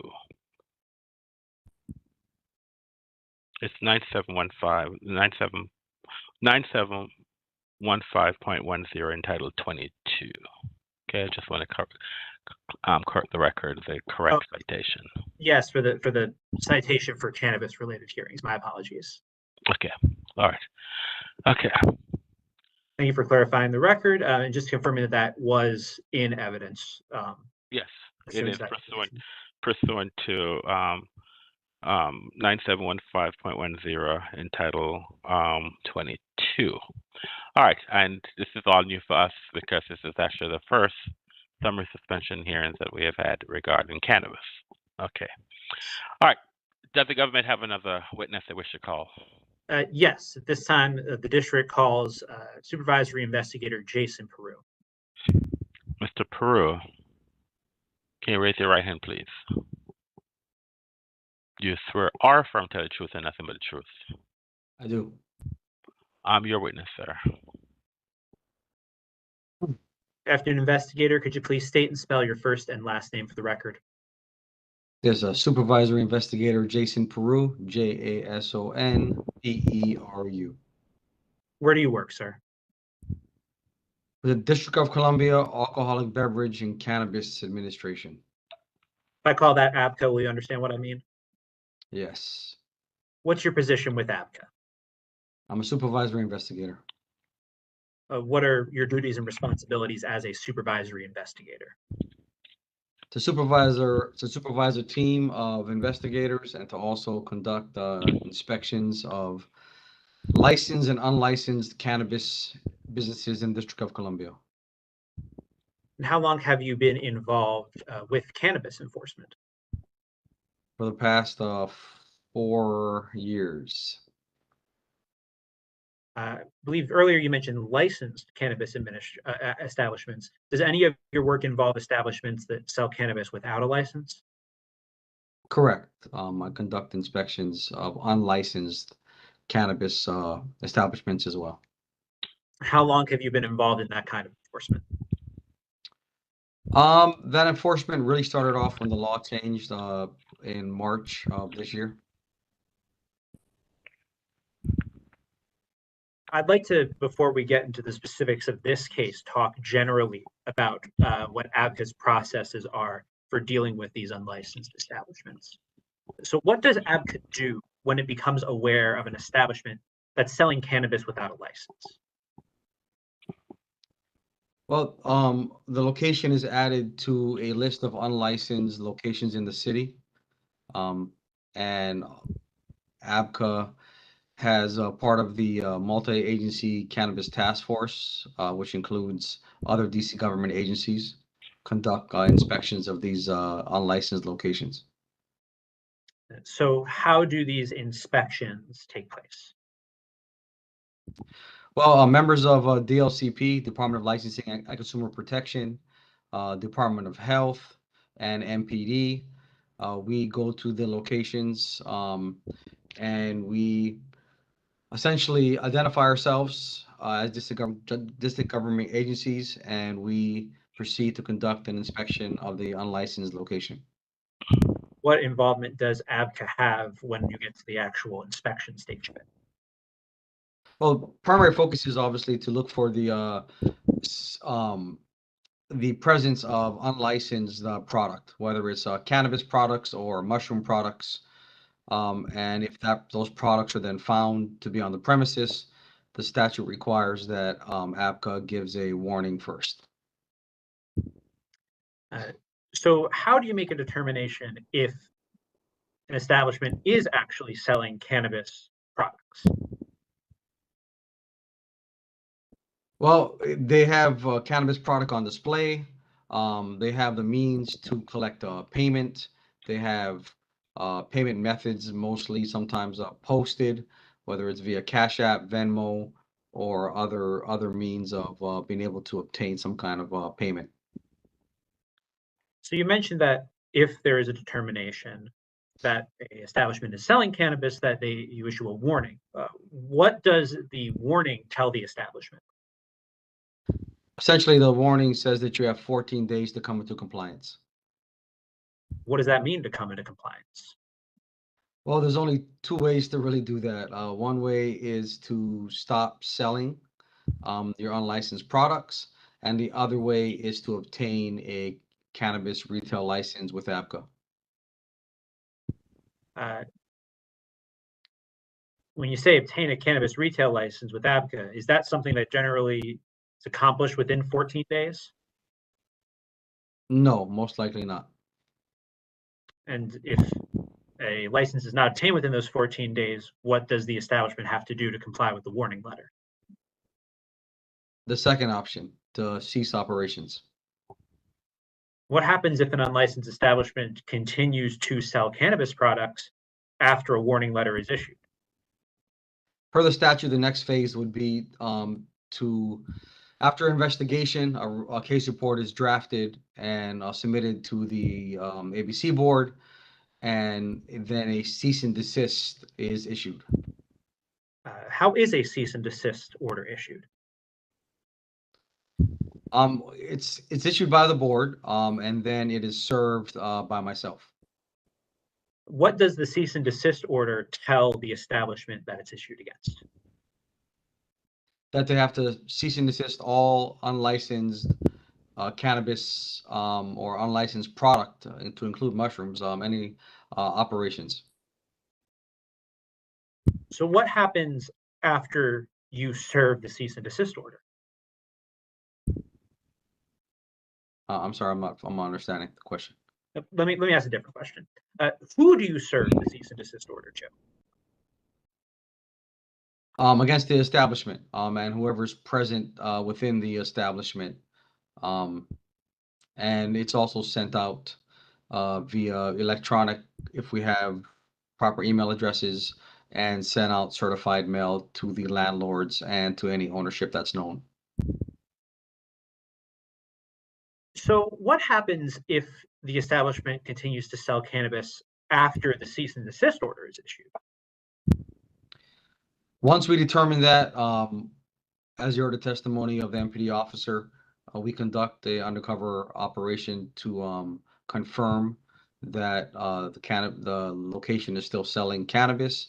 Once that's confirmed, a case report is drafted for the Office of Attorney General, and then the next step per the statute is closure and locking of the business. You mentioned an undercover investigation. What does that look like? Sending in an undercover investigator to make a purchase of cannabis products, and then that cannabis products is then tested. Tested for what? Tested that it contains THC and also amphetamines. Why is it tested for amphetamines? We've had past cases that product was sent to MPD's labs that came back positive with traces of a synthetic amphetamine. So we decided to start testing the flower for amphetamines and for THC. While this undercover operation is taking place, where are you usually situated? Usually nearby, around the corner, out of sight. I'm known to a lot of these places, so I have to remain concealed. About how soon after that investigator makes a purchase do you obtain custody of the items purchased in the establishment? Well, what we've the actually the investigator that's purchasing is meetings back up with myself and MPD directly. I never take full possession of the property. It is handed off for evidentiary purposes and chain of custody purposes directly to the MPD officers in my presence. My apologies for misstating it. How soon after the purchase does MPD take custody of the items purchased in the establishment? Immediately. The investigator is instructed to return directly back to us after the purchase is made. What does MPD do with the item from the establishment once it obtains custody of it? They log it into evidence, place it in an evidence bag in the field. If possible, we field test it on the spot. If the field tests are not acting proper or seem to be giving a false response, they're retested a second time back at the station. Do you know how a field test for controlled substances works? I do. Are you able to read the results from those field tests? I am. Can you tell when a field test confirms that a product contains THC? Yes, the packaging and the field test instructions are very clear, very simple for anyone to do. Even civilians can buy field tests online if they wanted to. And I say that only to say is because the results are pretty simple in the changing of the colors. If a product purchased from an establishment contains THC, does that mean that the establishment is selling a cannabis product? It does. So what happens after you confirm that an unlicensed establishment is selling cannabis products from this undercover operation? Then I complete my investigation and complete investigative report. What happens after you complete your investigative report? It goes for review, and the OAG then issues a notice of closure against the establishment. So then what happens after a notice of closure gets issued? I coordinate with members of MPD. A search warrant is obtained in conjunction with the closure notice, and then we execute the search warrant and the notice of closure against the unlicensed business. I believe earlier you mentioned the establishment is locked. How does it get locked? ABCA has a locksmith that's been obtained to assist with the changing of the locks and securing the premises. So when does that changing of the locks take place? Once the business is secured, the warrant is executed. All unlicensed illegal product is seized by MPD. Then the final thing that happens is the locks are changed and the building is secured. And I post a notice of closure on the front of the establishment, and we exit. This may sound like an obvious question, but does ABCA provide a key for the new locks to the landlord? No, we do not. Does ABCA provide a key for the new locks to the business owner? No, we do not. Are all of the locks for the establishment changed, or is it just the front door to the street? It depends on the establishment and the layout, but it's always going to be all exterior doors are always changed. The interior doors, depending on the layout, if we have to change them as well for extra security. After those locks are changed, should anyone besides ABCA be able to access the property that the business was located at? No. You mentioned earlier that you post the notice of closure at the business. Where do you post it at the establishment? Clear and visible in the front window or door. Do you post it on the inside of the window or outside of the window of the establishment? On the inside in hopes that it doesn't get removed. Well, should someone outside of the establishment be able to take down or move the notice of closure based on your method of posting it inside of the window? They should not be able to. Let's talk about today's case. Are you familiar with an establishment located at 504 H Street Northeast, Washington, D.C. 20002, known as All American Papers, All American Cookies, or American Buds? I am. How are you familiar with it? I've conducted enforcement actions against the location. As part of your enforcement actions, did you conduct an investigation of the establishment? Correct, I did. And part of that investigation, did you review the establishment's website? I did. Did anything on the website indicate to you that the establishment was selling cannabis? Cannabis products, and mushroom products. Would you recognize a screenshot of the website if I were to show it to you? I would. Record reflect, I'm sharing my screen with a copy of the case report that is already in evidence. Directing your attention to Exhibit 7. Apologies.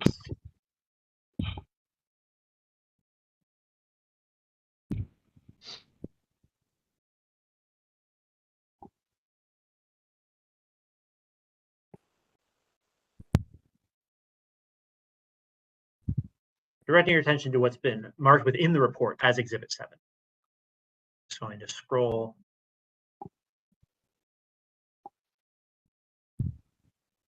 Investigator, are these screenshots of the establishment's website? Yes, they are. Directing your attention to the second page of Exhibit 7. Did anything in these screenshots indicate to you that the establishment was selling cannabis products? Yes, I mean, it's list different types of strains are being offered available for sale.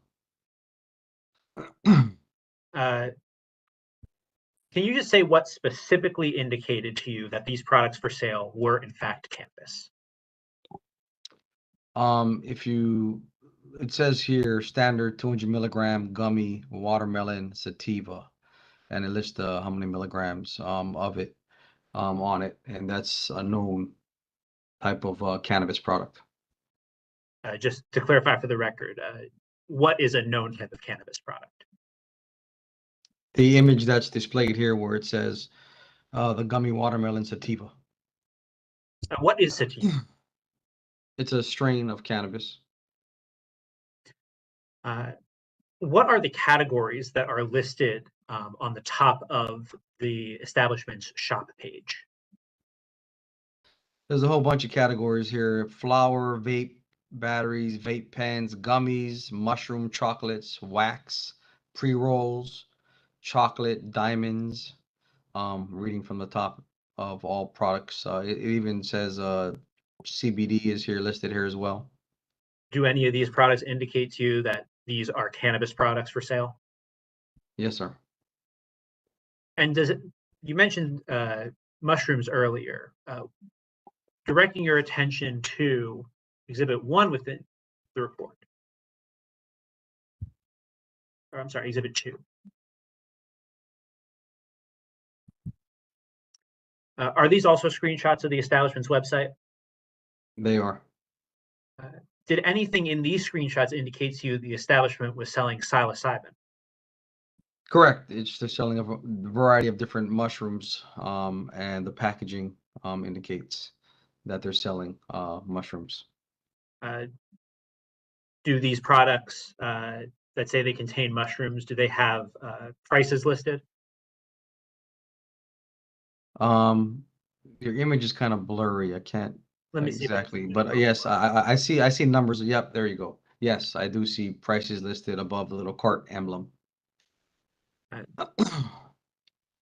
And what to you indicates that these products contain psilocybin? Well, this packaging actually, unlike not all of them listed, but this one actually talks about microdosing, and it says 3.35 milligrams of psilocybin. Just so we have it on the record. What is psilocybin? A psychedelic compound found in mushrooms. Is psilocybin a Schedule 1 controlled substance in the District of Columbia? It is. Is that important for you to know? It is. Why? Well, it's an illegal substance that's being sold. It's a danger to the public. And per the statute, businesses are not allowed to sell Schedule 1 substances. Thank you, investigator. I'm going to stop sharing my screen.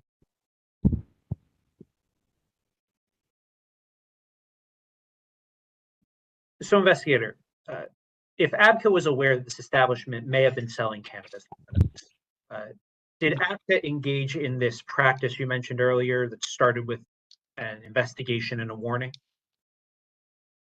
Correct. So let's go through it one step at a time. Did you Okay. conduct an inspection at the establishment as part of this joint task team you mentioned? We did. When did you conduct this investigation? The first inspection was done by the task force. I'm gonna have to reference my report, a lot of reports and a lot of dates in my mind. The first day was on. Well, would it refresh recollection if I were to just put it on the screen for you? Sure, sure. I appreciate that. To review your own report. Yes, please. All right, so let the record reflect, I am sharing my screen with a copy of the investigator's report.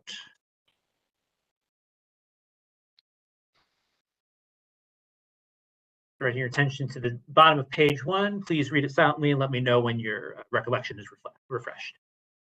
Yep, I see it. On Wednesday, April 10th was our first time visiting the location. Okay, I'm gonna stop sharing my screen.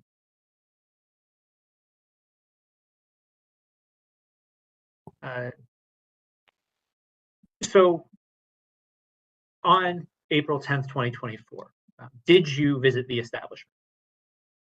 I did. And what did you observe during this joint inspection of the establishment?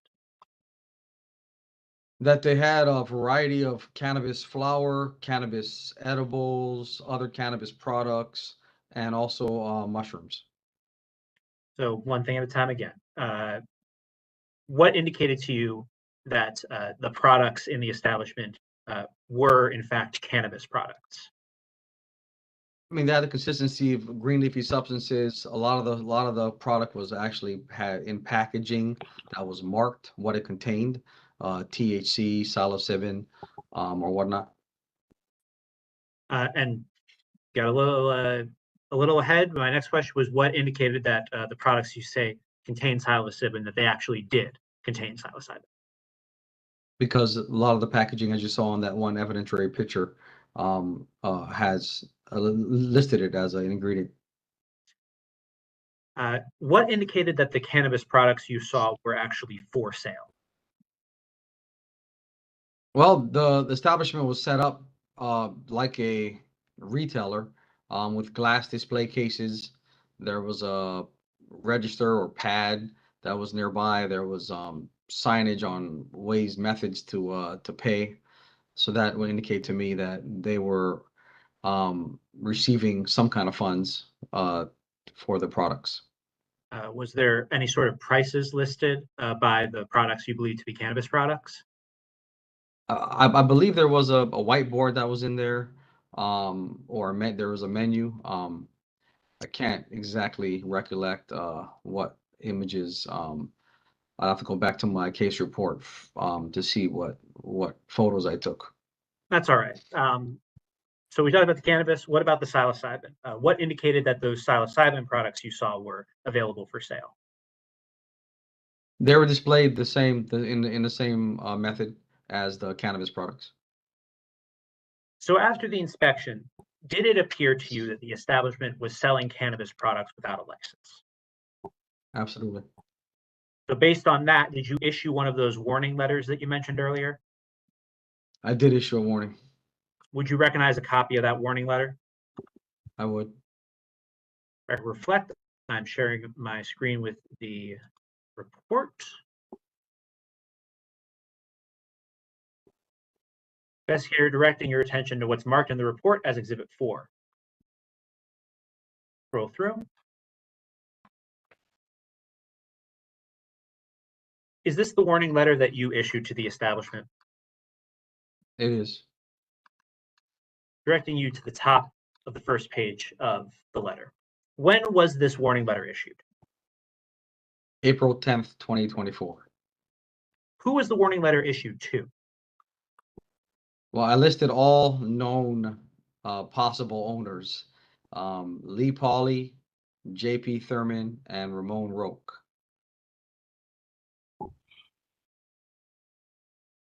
So was it your understanding that these three were all of the known owners for All American Papers? Based on any documents or records we could locate, yes. What's the name of the entity that the warning letter was issued to? American Papers, LLC / American Papers. American Legends, I'm sorry, LLC / American Papers. What is the address of the business that this warning letter was issued to? 504 H Street, Northeast. What did this letter tell the establishment? That they're in violation of district law for selling unlicensed cannabis product, and that they had to stop operations, and they had 14 days to come into compliance. And direct your attention to the second page of this letter. What were the specific reasons that you listed in the letter? So we'll go through them one at a time. What were the specific reasons that you listed in the warning letter for why you issued it to the establishment? In this particular case, looks like I checked several boxes. You would like me to read verbatim? Please. Illegally selling cannabis or knowingly engaging or attempting to engage in the purchase, sale, exchange, or delivery of cannabis per DC Official Code 7167108F 48904.01A1B. The next one I checked. Let's stop there. Why did you check that first box? Because the establishment appeared to be engaging or attempting to engage in a purchase, sale, and exchange of cannabis and other products. So let's go now to the second box. What was the second reason that you checked? Illegally manufacturing, cultivating, possessing, administering, dispensing, distributing, or using cannabis on the premises in a manner not authorized by Chapter 16B of Title 7 of DC Official Code or Title 22C of the DC Municipal Regulations, DC Official Code 71671.08. And why did you check that second box? Because they did in fact possess cannabis products on the premises and appeared to be selling or dispensing to customers or the public. Let's scroll down. And what was the third reason that you checked for it, why you issued this warning letter? Illegally displaying advertising or signs related to the price of cannabis, displaying cannabis advertisements on the exterior of a window or interior of any door, or making cannabis advertisements visible to persons on public or private space outside of the premises. DC Official Code 7167106BE. Why did you check that third box? Because the establishment had signage on the exterior and a sandwich board on the sidewalk advertising the services that they're providing. Would you recognize a photo of that signage? I would.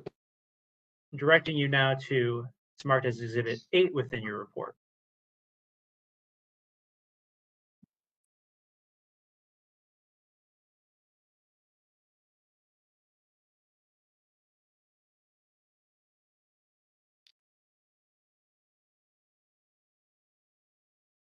All right, so investigator, do you recognize this photograph? I do recognize that photo. Is this the photograph of the signage outside of the establishment that you just mentioned? Just to clarify for the record, that particular banner was not, that same banner was not there the day of the warning. That banner was later placed, as you can see, with a new name, American Buds Company, on it after. So the sign was changed out. So that was there during the day of the second visit and the day of the purchase of the undercover buy and the day of the closure. What signage was there on the day of your first inspection? It was a sandwich board that was outside. Well, let's move ahead then and talk about when you came back to see this sign.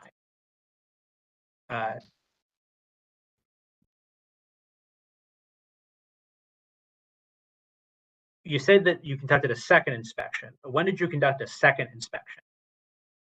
Oh, the second visit was not necessarily it was we visited the establishment. I'd have to reference the report again on a date, if that's okay. That's all right. 1 moment, and I will change to your report. Record reflect, I am showing the text of Investigator Peru's report. Investigator, I'm directing your attention to the second paragraph on page 2. Please read it silently to yourself and let me know when your recollection is refreshed. Yes, so it looks like we returned not until Thursday, June 27th. All right. Returning to what's marked in the report as Exhibit 8. So investigator,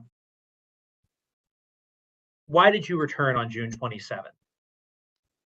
I returned with the multi-agency cannabis enforcement team to see if the establishment had stopped selling cannabis and cannabis products. And so when you arrived to conduct that inspection, did you see this sign? That day, the second inspection, that sign was not, that banner, I do not recall that particular banner being up. It was the banner is different, and that's reflective of, I'm sorry, the day of the undercover purchase and the day of the closure. Okay, my apologies. I misunderstood what you were saying. I'll stop sharing. Yeah, I'm sorry. Well, we'll get back to that signage, but let's talk then about this second inspection. Yes. So, actually, before we move on, regarding the warning letter, did you serve the warning letter that you had drafted to the establishment? Yes, I left a copy of the warning letter with the employee that was in the business. Did you complete the warning letter while you were still inside of the establishment that day? Yes, on the first visit, yes. So did you serve it to them on April 10th, 2024? Correct. Did the employee who you served it to, did they identify themselves who they were? I don't believe so. A lot of these employees don't want to be listed on any kind of records, so I don't believe I had identified persons. I would have to look at the record and see if particularly this particular case an employee actually was cooperative. Right. Let me record reflect. I am resharing my screen with what is Exhibit 5 within the case report.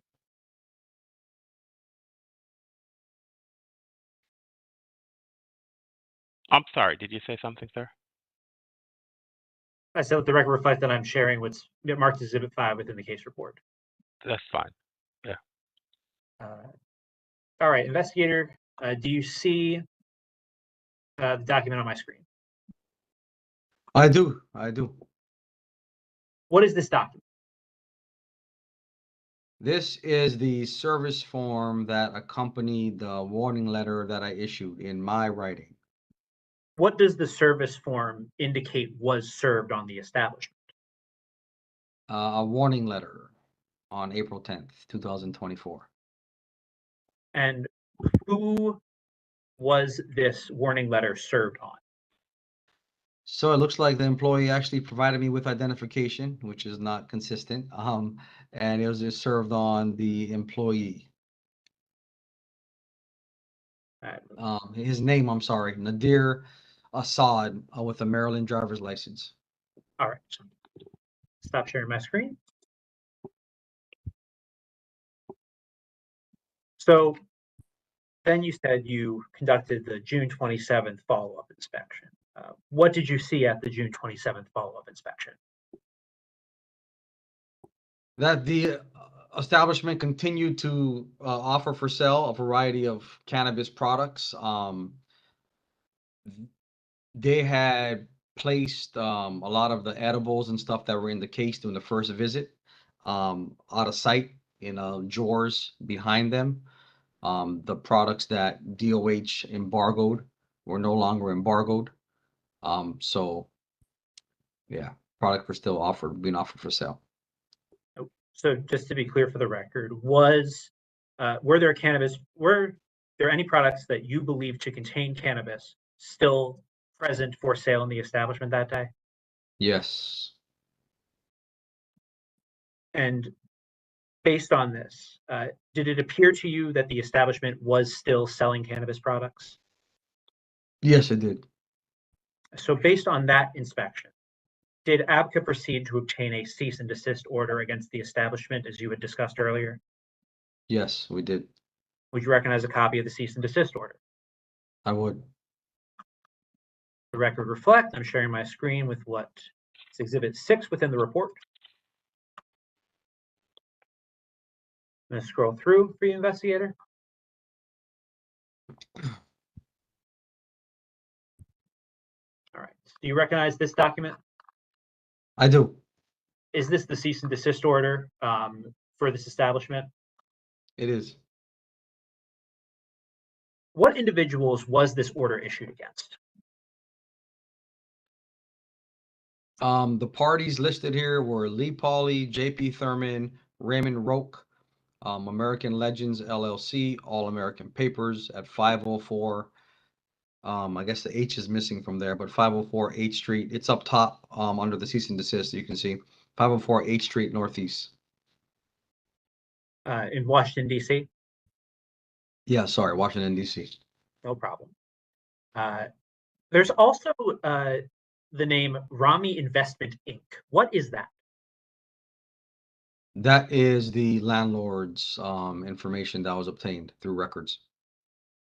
I want to direct you now to page 3 of the order. What does this board order the establishment to do? Can we just read it verbatim? Please. It says, therefore, the board on this 3rd day of July 2024 hereby orders in capital letters, I am bold, Lee Pauley, J.P. Thurman, Raymond Roque, and Rami Investments, Inc. to cease and desist in bold capital letters immediately the illegal purchase, sale, exchange, delivery, or any other form of commercial transactions involving cannabis. The ABCA shall deliver a copy of this order to the parties by hand delivery or certified mail in accordance with DC Official Code 71671.12A parentheses A. What date was this order issued? On the 3rd day of July 2024. It says that ABCA will deliver a copy of this order to the establishment. Did you serve the establishment with this order? I did. All right, I'm going to stop sharing my screen. When did you serve the establishment with this order? I believe it was the same day, July 3rd. How did you serve it to them? I met with MPD 1D officers and we visited the location. So what happened when you arrived at the establishment on July 3rd to serve the establishment with this cease and desist order? So unlike our last two visits, this time the front door was locked and there was a unknown male adult standing inside the vestibule. I knocked on the door, identified myself multiple times, and then the male adult opened the door for me. Who was this person who opened the door?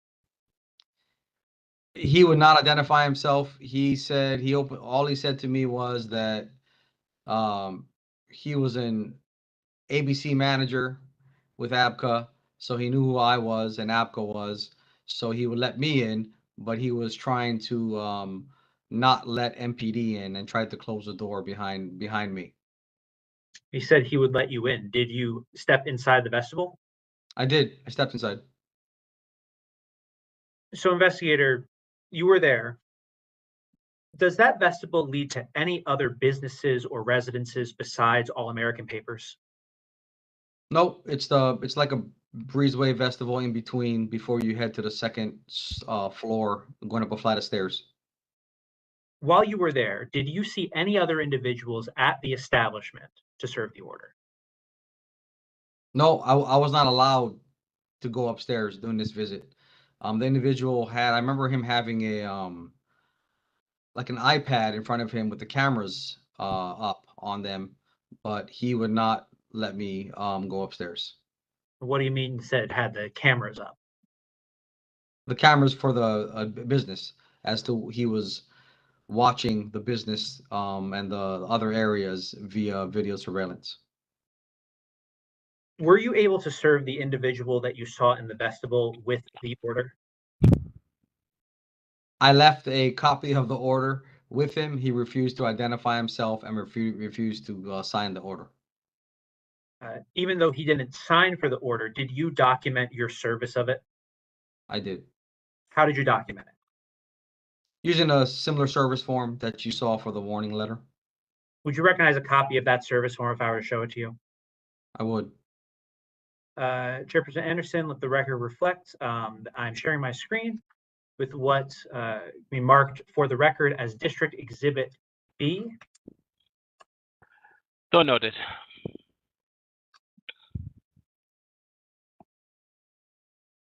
All right, investigator. Are you able to see the document on my screen? I am. Do you recognize this document? I do. What is it? That's the service form that was made up by legal.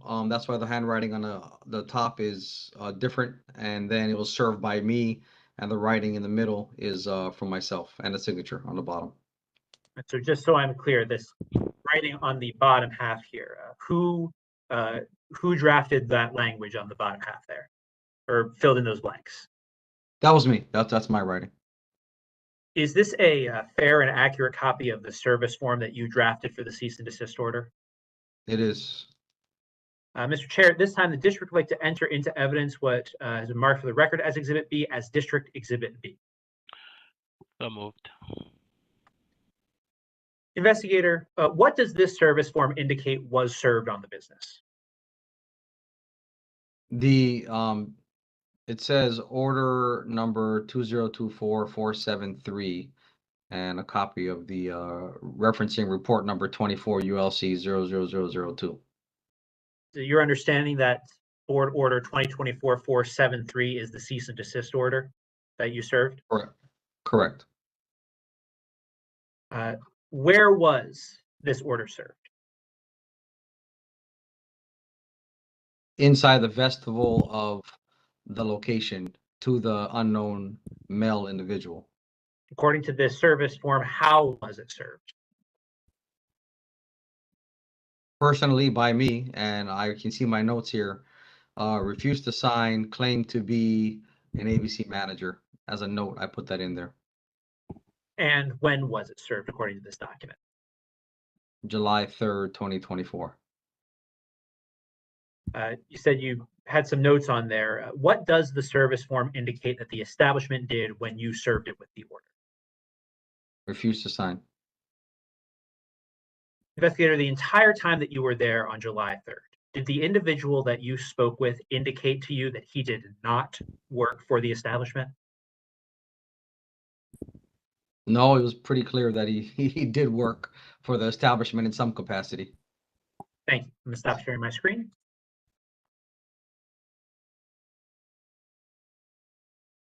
Investigator, earlier we discussed Rami Investments, Inc. Were they served with the cease and desist order? Correct. They were provided via certified mail, and I believe even electronically copies of the documents. Do you know if they received the order? I do, because the attorney for the landlord contacted me. Thank you. Let's move on.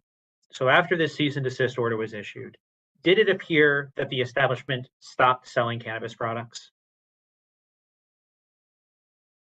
No, there's a pretty good time lapse again between actions taken, and the next visit was the undercover operation.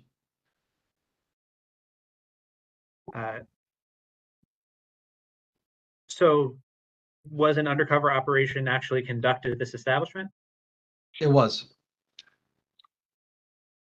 When did you set up this undercover operation for? I'm gonna have to reference my report again to look at the date and time. Let me share my screen.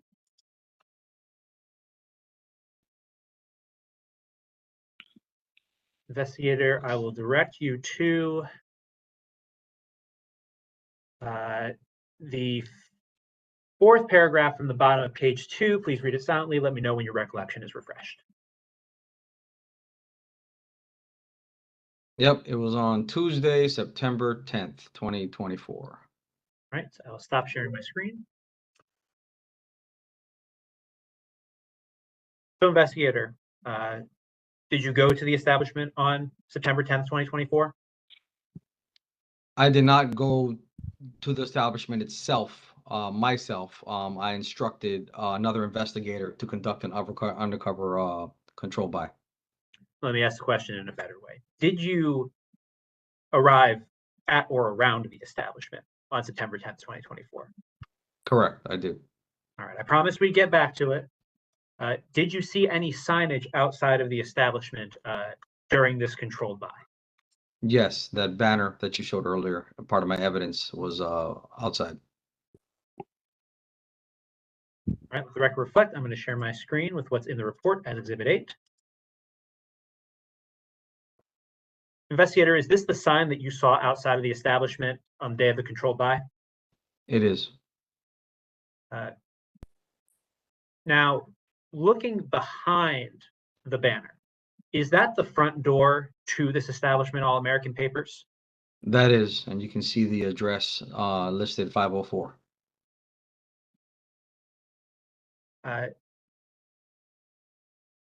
Investigator, it might seem obvious. Is the sign visible from the front door of the establishment?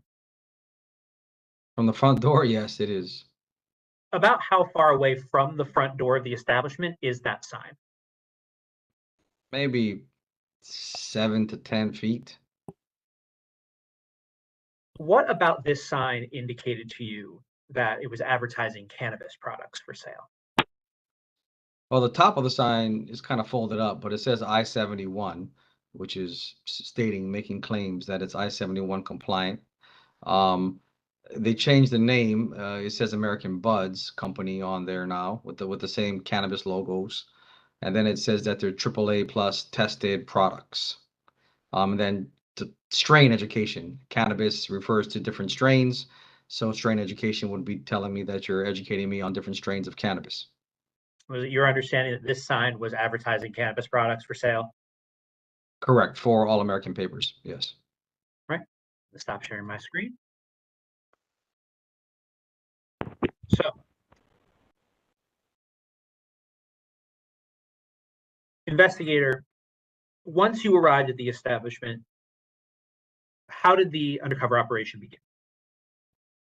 I provided the UC undercover personnel with ABCA funds, and they went to the establishment and was able to purchase some cannabis flower.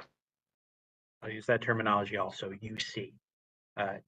Did the UC purchase a suspected cannabis product from All American Papers that day? They did. What happened when they purchased the product? They paid cash for the product, and then they left the establishment with the product and met up with myself and MPD officers. Did the UC go anywhere else between making the purchase and returning to you? Nope, straight from the establishment, straight back to our location.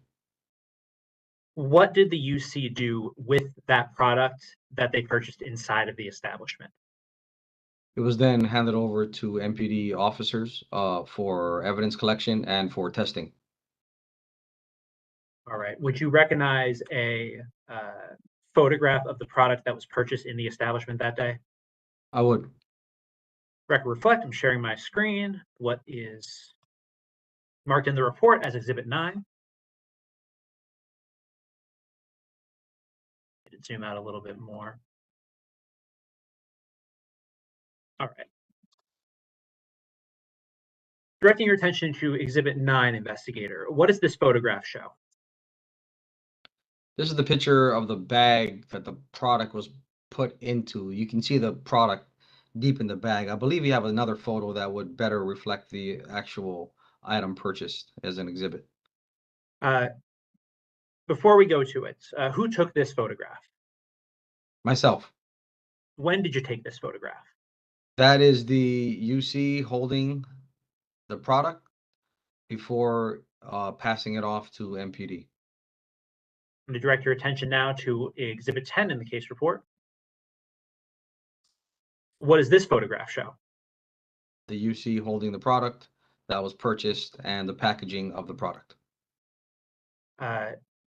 Who took this photograph? Myself. When did you take this photograph? I'm sorry. What was that? When did you take the photograph? Oh, when the UC returned with the items that day. So this pouch that is pictured here, what did the pouch contain? A green leafy substance, which appears to be cannabis flower. When the UC produced it to MPD, did you see if the pouch was still sealed or not? Correct. He handed it to them, as you see in his hand. That's the way the product was given to MPD.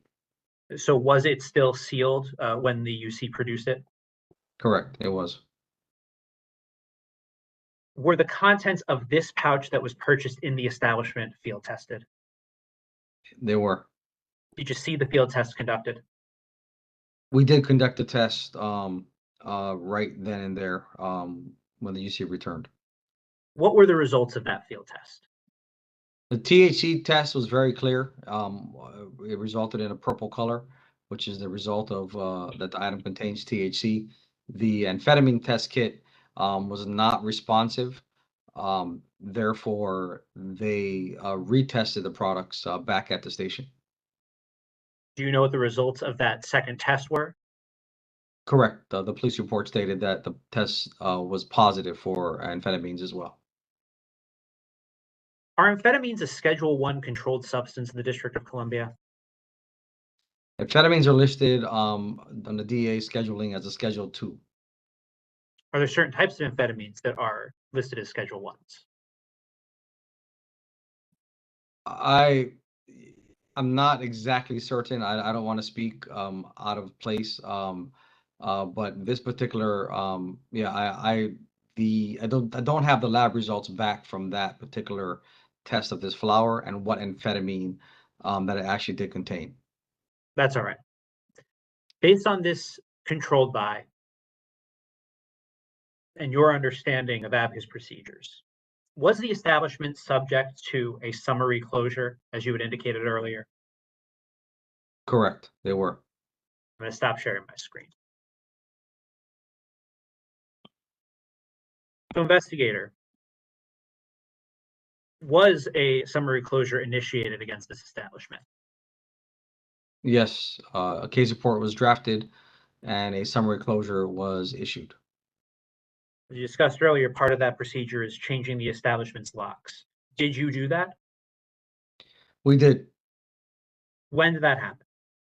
On the day of the closure, after product was seized and the building was secured. What was the date of the closure? I'd have to reference the report again. I apologize. I'm not sure it will be listed in the report.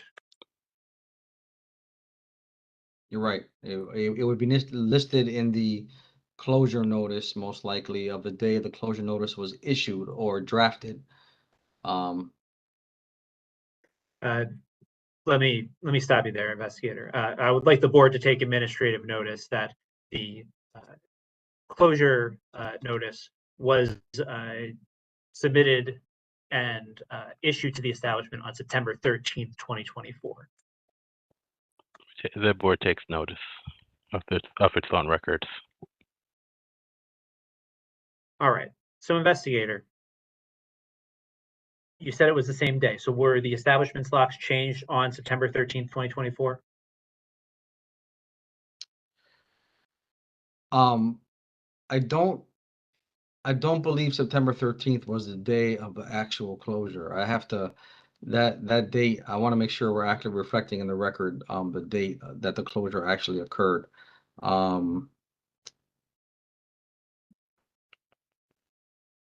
I believe the closure actually occurred on September 18th.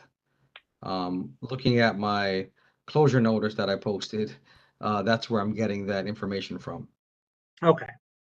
So on September 18th, 2024, were the locks changed on that day? Correct. Myself and MPD were present, and the locksmith changed the locks. When the locks were being changed, did you post the notice of closure at the establishment? I did, in the front door. Did you post it inside the same way you mentioned earlier? I did. Based on how you posted it at this establishment, would somebody who was outside of it be able to move it or take it down? No, they were not. Was that lock changing the last encounter that you had with the establishment? It was not. It was my last encounter physically, me being there, yes, but not the last encounter that the ABCA and the locksmith and MPD had. So what was ABCA's next involvement with the establishment? I received notice from a neighbor, actually, in the neighborhood, sent me information that there was my sign was removed, my closure notice sign was removed, and another sign was put up in its place, indicating that the establishment was possibly broken into. So I contacted MPD, I contacted my locksmith, and they responded to the location. I was not available to respond at that time, and they went out there and discovered that the premises, that the locks were changed in the front, and that the back door was broken into. Can I back up? I did receive a photo from a neighbor, but a funny thing about it is that the news report reported live a shot of actually filming an individual inside the vestibule, unknown to me, that was inside the business changing those locks out. So the news actually caught a glimpse of it when they were filming their story on the closure. Oh, so let's back up because I don't think we mentioned this news report before. What news report are you talking about? There was I can't remember if it was Channel 9 or what news channel. They were filming the closures on 8th Street, and during that filming, an individual that was not my locksmith was seen on camera changing the locks, and my notice of closure was not on that door doing that shot. So what happened once you became aware that the locks were being changed from ABCA's lock change? So I learned about it the next day, based on the reports, and then based on the information received by a neighbor. I sent MPD and my locksmith back to re-secure the premises. You said that there was an understanding that the establishment had been broken into. Why was that? Oh, the locksmith. Well, everything happened forcefully, right, against the authority of the city after closure. So the locksmith had changed the front lock that we had replaced, and then the back door was physically, forcibly entered. What happened? You said that a neighbor said that your notice had been taken down. What happened to that notice that you had posted? It was still inside because the locksmith ended up putting it back up for me. It was just it just wasn't no longer on that doing his first visit or his visit back at the location. The notice of closure was just pushed off to the side. Were there any other documents now posted at the establishment after that were in addition to the notice of closure that you had posted? There was a note, I can't remember which visit it was this because this happened a second time, but there was a sign basically saying that they're appealing the process and the closure and a phone number or how to obtain services from them still. Do you know if that document that said that they were appealing the notice of closure and that had their phone number to provide services, do you know if that was posted on the inside of the establishment door or the outside? It was posted on the inside where my sign was at. For this business specifically, was anybody outside of ABCA provided with keys to the new locks as you had changed them on September 18th? Nobody. Were you aware of anyone from ABCA accessing this business to post these new documents inside of the window? No. So did ABCA change the locks again after the locks had been changed? This had been videotaped on the news? We did. The locks were changed, and in the words of my locksmith, they put a stronger, more secured hockey puck style lock on the back steel gate to make it more difficult to gain entry. I think we've already given the game away, but was that the last encounter with the business? It was not. When was the next encounter with the business? I received information again that signs were once again added and changed, and upon investigation, determined that the hockey puck style lock was defeated, and entry was again gained by unknown individuals. And when was this? I'd have to look back at my records to see a date, but it was after maybe a few days past the first time, maybe even a week. It was several days later. That's all right. What happened after you had discovered the business had been entered again? Well, I called MPD and my locksmith again. They returned to the business to assess it, and during that time, the locksmith, I'm looking at a document from him or a record from him, a message telling me when he was there, was September 27th. He actually passed an individual that was coming down the back stairwell. A white male adult carrying a bin walked by him, and he wasn't able to snap a photo of the front of him, but he got a photo of the back of him walking away. That's why I'm referencing my messages from him. That's so I know a date. But the back door was severely damaged. The front door lock was again damaged and changed. And at this point in time, I got authorization to have the back door actually boarded up using plywood to make it a little more difficult to gain entry. You mentioned earlier that your documents had again been taken down and moved around. Were there any other new documents at the establishment this time? There was a letter that was addressed to Attorney General, Mr. Sensi, yourself, stating that they were appealing the process. However, there were no names or contact information on that letter. It was posted inside the front door. What had happened to your notice? My notice was actually, in this case, was just moved. It was moved lower, and they put up a 24-hour surveillance sign in place of my notice and just moved my notice lower on the inside of the door. So they maintained it. Were all of these new signs and documents posted on the inside of the establishment's window? They were. Were you aware of anyone from ABCA accessing this business to post these new documents inside of the window? Nobody from ABCA had access. So what did you do after you had the understanding that this establishment had been entered yet again? Well, the police are notified, my locksmith was notified, and then the building was resecured and hopefully in a more secure means. After ABCA changed the lock to this business for a third time, was that your last encounter with the establishment before today's hearing? It was. Investigator Peru, since your closure, have you gone onto the establishment's website at all? I did. Based on your review of the website, did it appear that the website had changed to stop selling cannabis products after the closure had taken place? The website appears to be very active, with still offering for sale cannabis products and mushroom products. When was the last time that you checked the website? This morning. Thank you very much, investigator. I have no further questions.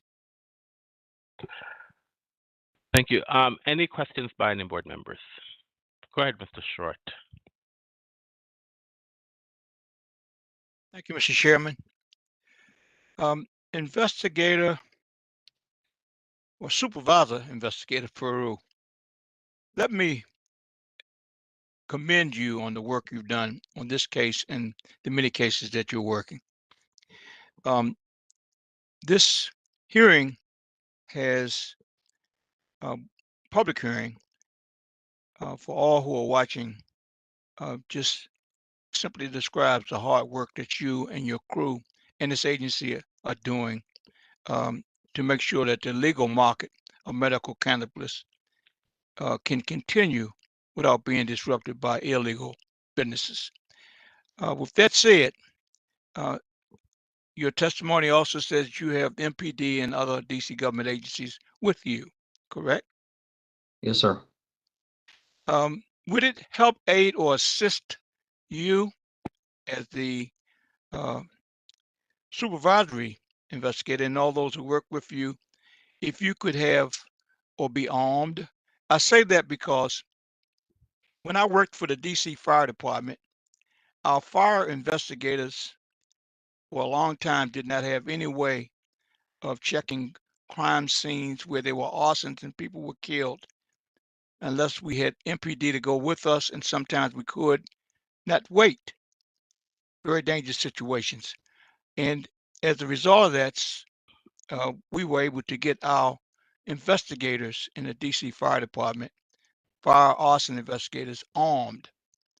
I will work as a private citizen if I have to, and I probably will have to, on your behalf and the agency's behalf, to make sure that you guys have the proper instruments and all of the tools you need to make sure that medical cannabis is kept legal and thriving and helping our tax base.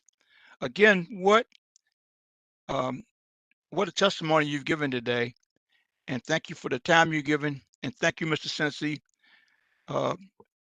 for your assistance in making sure that this hearing took place today with the testimony. Again, and again, thank you very much for your service, and thank you, Mr. Sensi, for your service. That's all I have, Mr. Chair.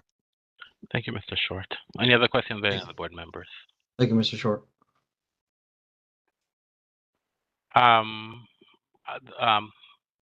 We have no other questions, so Mr. Peru, thank you very much for your testimony. Does the government have another witness? No, we're ready to proceed to a brief closing statement. Go ahead, sir. May it please the board. They ignored you. They ignored ABCA's warning. They ignored your cease and desist. They are still ignoring this closure. There is no gray market, and there is no gray area. The closure against the establishment must be upheld. We had to show you today that the establishment presented an imminent danger to the health or safety of the public under DC Code Section 7/1671.08G1. That very next paragraph of that code section says how we can do that. Section 7/1671.08G2. The term imminent danger to the health or safety of the public includes any of the following: C, the unlicensed establishment fails to comply with a cease and desist order. And E, the unlicensed establishment distributes or attempts to distribute Schedule I substances. The establishment did both of these things. We proved that by substantial evidence in the record. On April 10th, 2024, ABCA inspected this establishment and saw cannabis and psilocybin for sale. Investigator Peru issued a warning letter that told them to stop. On June 27th, ABCA inspected again, and the establishment was still selling these products. So this board issued a cease and desist. The establishment was served with this order. He heard Investigator Peru. He went up to the street door that leads to the establishment, a door that doesn't lead anywhere else but this establishment. There was a man inside behind the locked front door. He knew who Investigator Peru was. Investigator Peru gave the order to this man. He understood this man to be an employee of the establishment. He was right. That man was. The establishment cannot evade a service by refusing to sign for an order. They were served with that order, with a person who was inside of a locked establishment, who had an iPad with the establishment's security cameras on it, who identified himself as an ABC manager. So, there is no issue with the cease and desist order. The order that was published on ABCA's website, publicly viewable by all. Then on September 10th, 2024, ABCA conducted a controlled purchase of a product inside the establishment. An undercover investigator bought that product in All-American papers. He brought it to Investigator Peru and Officer Anune. It was still sealed when he gave it to them. MPD opened it, they tested it, and that product tested positive for not only THC, but also amphetamines. That's what they sold the undercover investigator that day. Cannabis and amphetamines. Their website advertised cannabis and psilocybin products for sale. You saw it yourself. Screenshots of the website. And not trying to play coy. Products that advertise themselves as sativa, a known cannabinoid. Products that advertise themselves as psilocybin, with gram and dosage amounts on the packaging. And Investigator Peru told you that even after the closure, that website is still very active. The last time he checked it, to see it was still very active, this morning. And the establishment not only ignored the closure on its website, they ignored the closure at the physical location. Let's be logical here, members of the board. The signs were posted inside of the establishment, inside of its window. It could not be taken down from the outside. Someone had to have gone into the establishment, contravening ABCA, changing the locks to it. Someone did go inside. Someone who had a reason to take down that sign that said that this business was closed, put it somewhere else, and then say, well, this is being appealed. This matter is being appealed, and here's a phone number for the establishment. Here's how you can still get our services. This is not a random break-in. Substantial evidence in the record, it has been shown. There's no one else who would do that but a representative, an owner, or an employee of the establishment. The establishment broke in and changed the locks. So ABCA changed them back. And what did the establishment do? They broke in again. 2 times. How do we know they did it a second time? Because they moved the sign again, and this time they posted the letter that was sent to this board saying that a hearing had been requested. This is not a random break-in the second time either. The only logical conclusion is that it is an employee, a representative, or an owner of this business that broke in twice. It took ABCA changing the locks 3 times and putting plywood boards on the back door to stop it from happening again. They ignored you. They ignored the warning. They ignored the cease and desist. They ignored the closure. This establishment should not be given so much as an opportunity to apply for a cannabis license. It has been operating without one. It will continue to operate without one. The notice of closure must be upheld.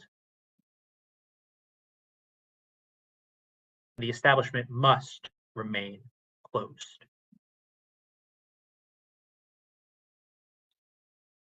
Thank you. Thank you, sir. The record is now closed.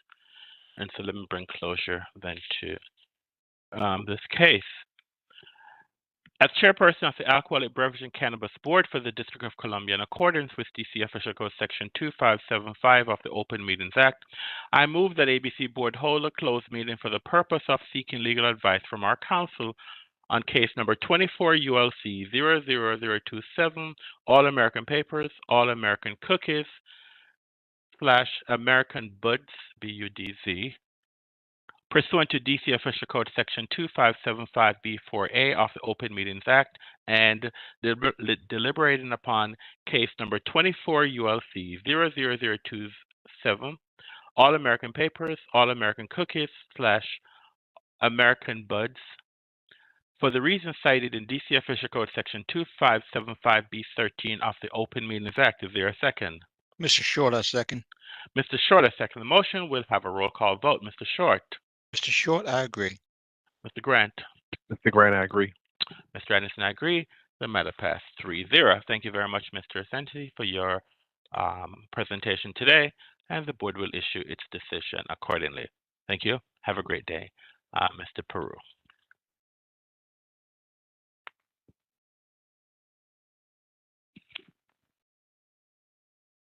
The board is now at the end of its calendar for the day, and I will now close the record. As chairperson of the Alcoholic Beverage and Cannabis Board for the District of Columbia, in accordance with Title III, Chapter 405, Office of Open Government, I move that ABC Board hold a closed meeting on October 23rd for the purpose of discussing and hearing reports concerning ongoing or planned investigations of alleged criminal or civil misconduct or violations of law or regulations, and seeking legal advice from our legal counsel on the board's investigative agenda, legal agenda, and licensing agenda for October 23rd, as published in the DC Register on October 18th. Is there a second? Mr. Grant, I second the motion. Mr. Grant, I second the motion. I will now take a roll call vote on the motion before it's now been properly seconded. Mr. Short. Mr. Short, I agree. Mr. Grant. Mr. Grant, I agree. Mr. Anderson, I agree. The matter passes. As it appears that the motion has passed, I hereby give notice that ABC Board will hold this closed meeting. Pursuant to the Open Meetings Act, notice will also be posted on the ABC Board hearing room bulletin board, placed on electronic calendar on ABCA's website, and published in the DC Register in as timely a manner as practical. The board is now adjourned for the day. I would like to thank all members of the public who tuned into our hearing today. I now ask all board members to return to executive session for further action. Thank you.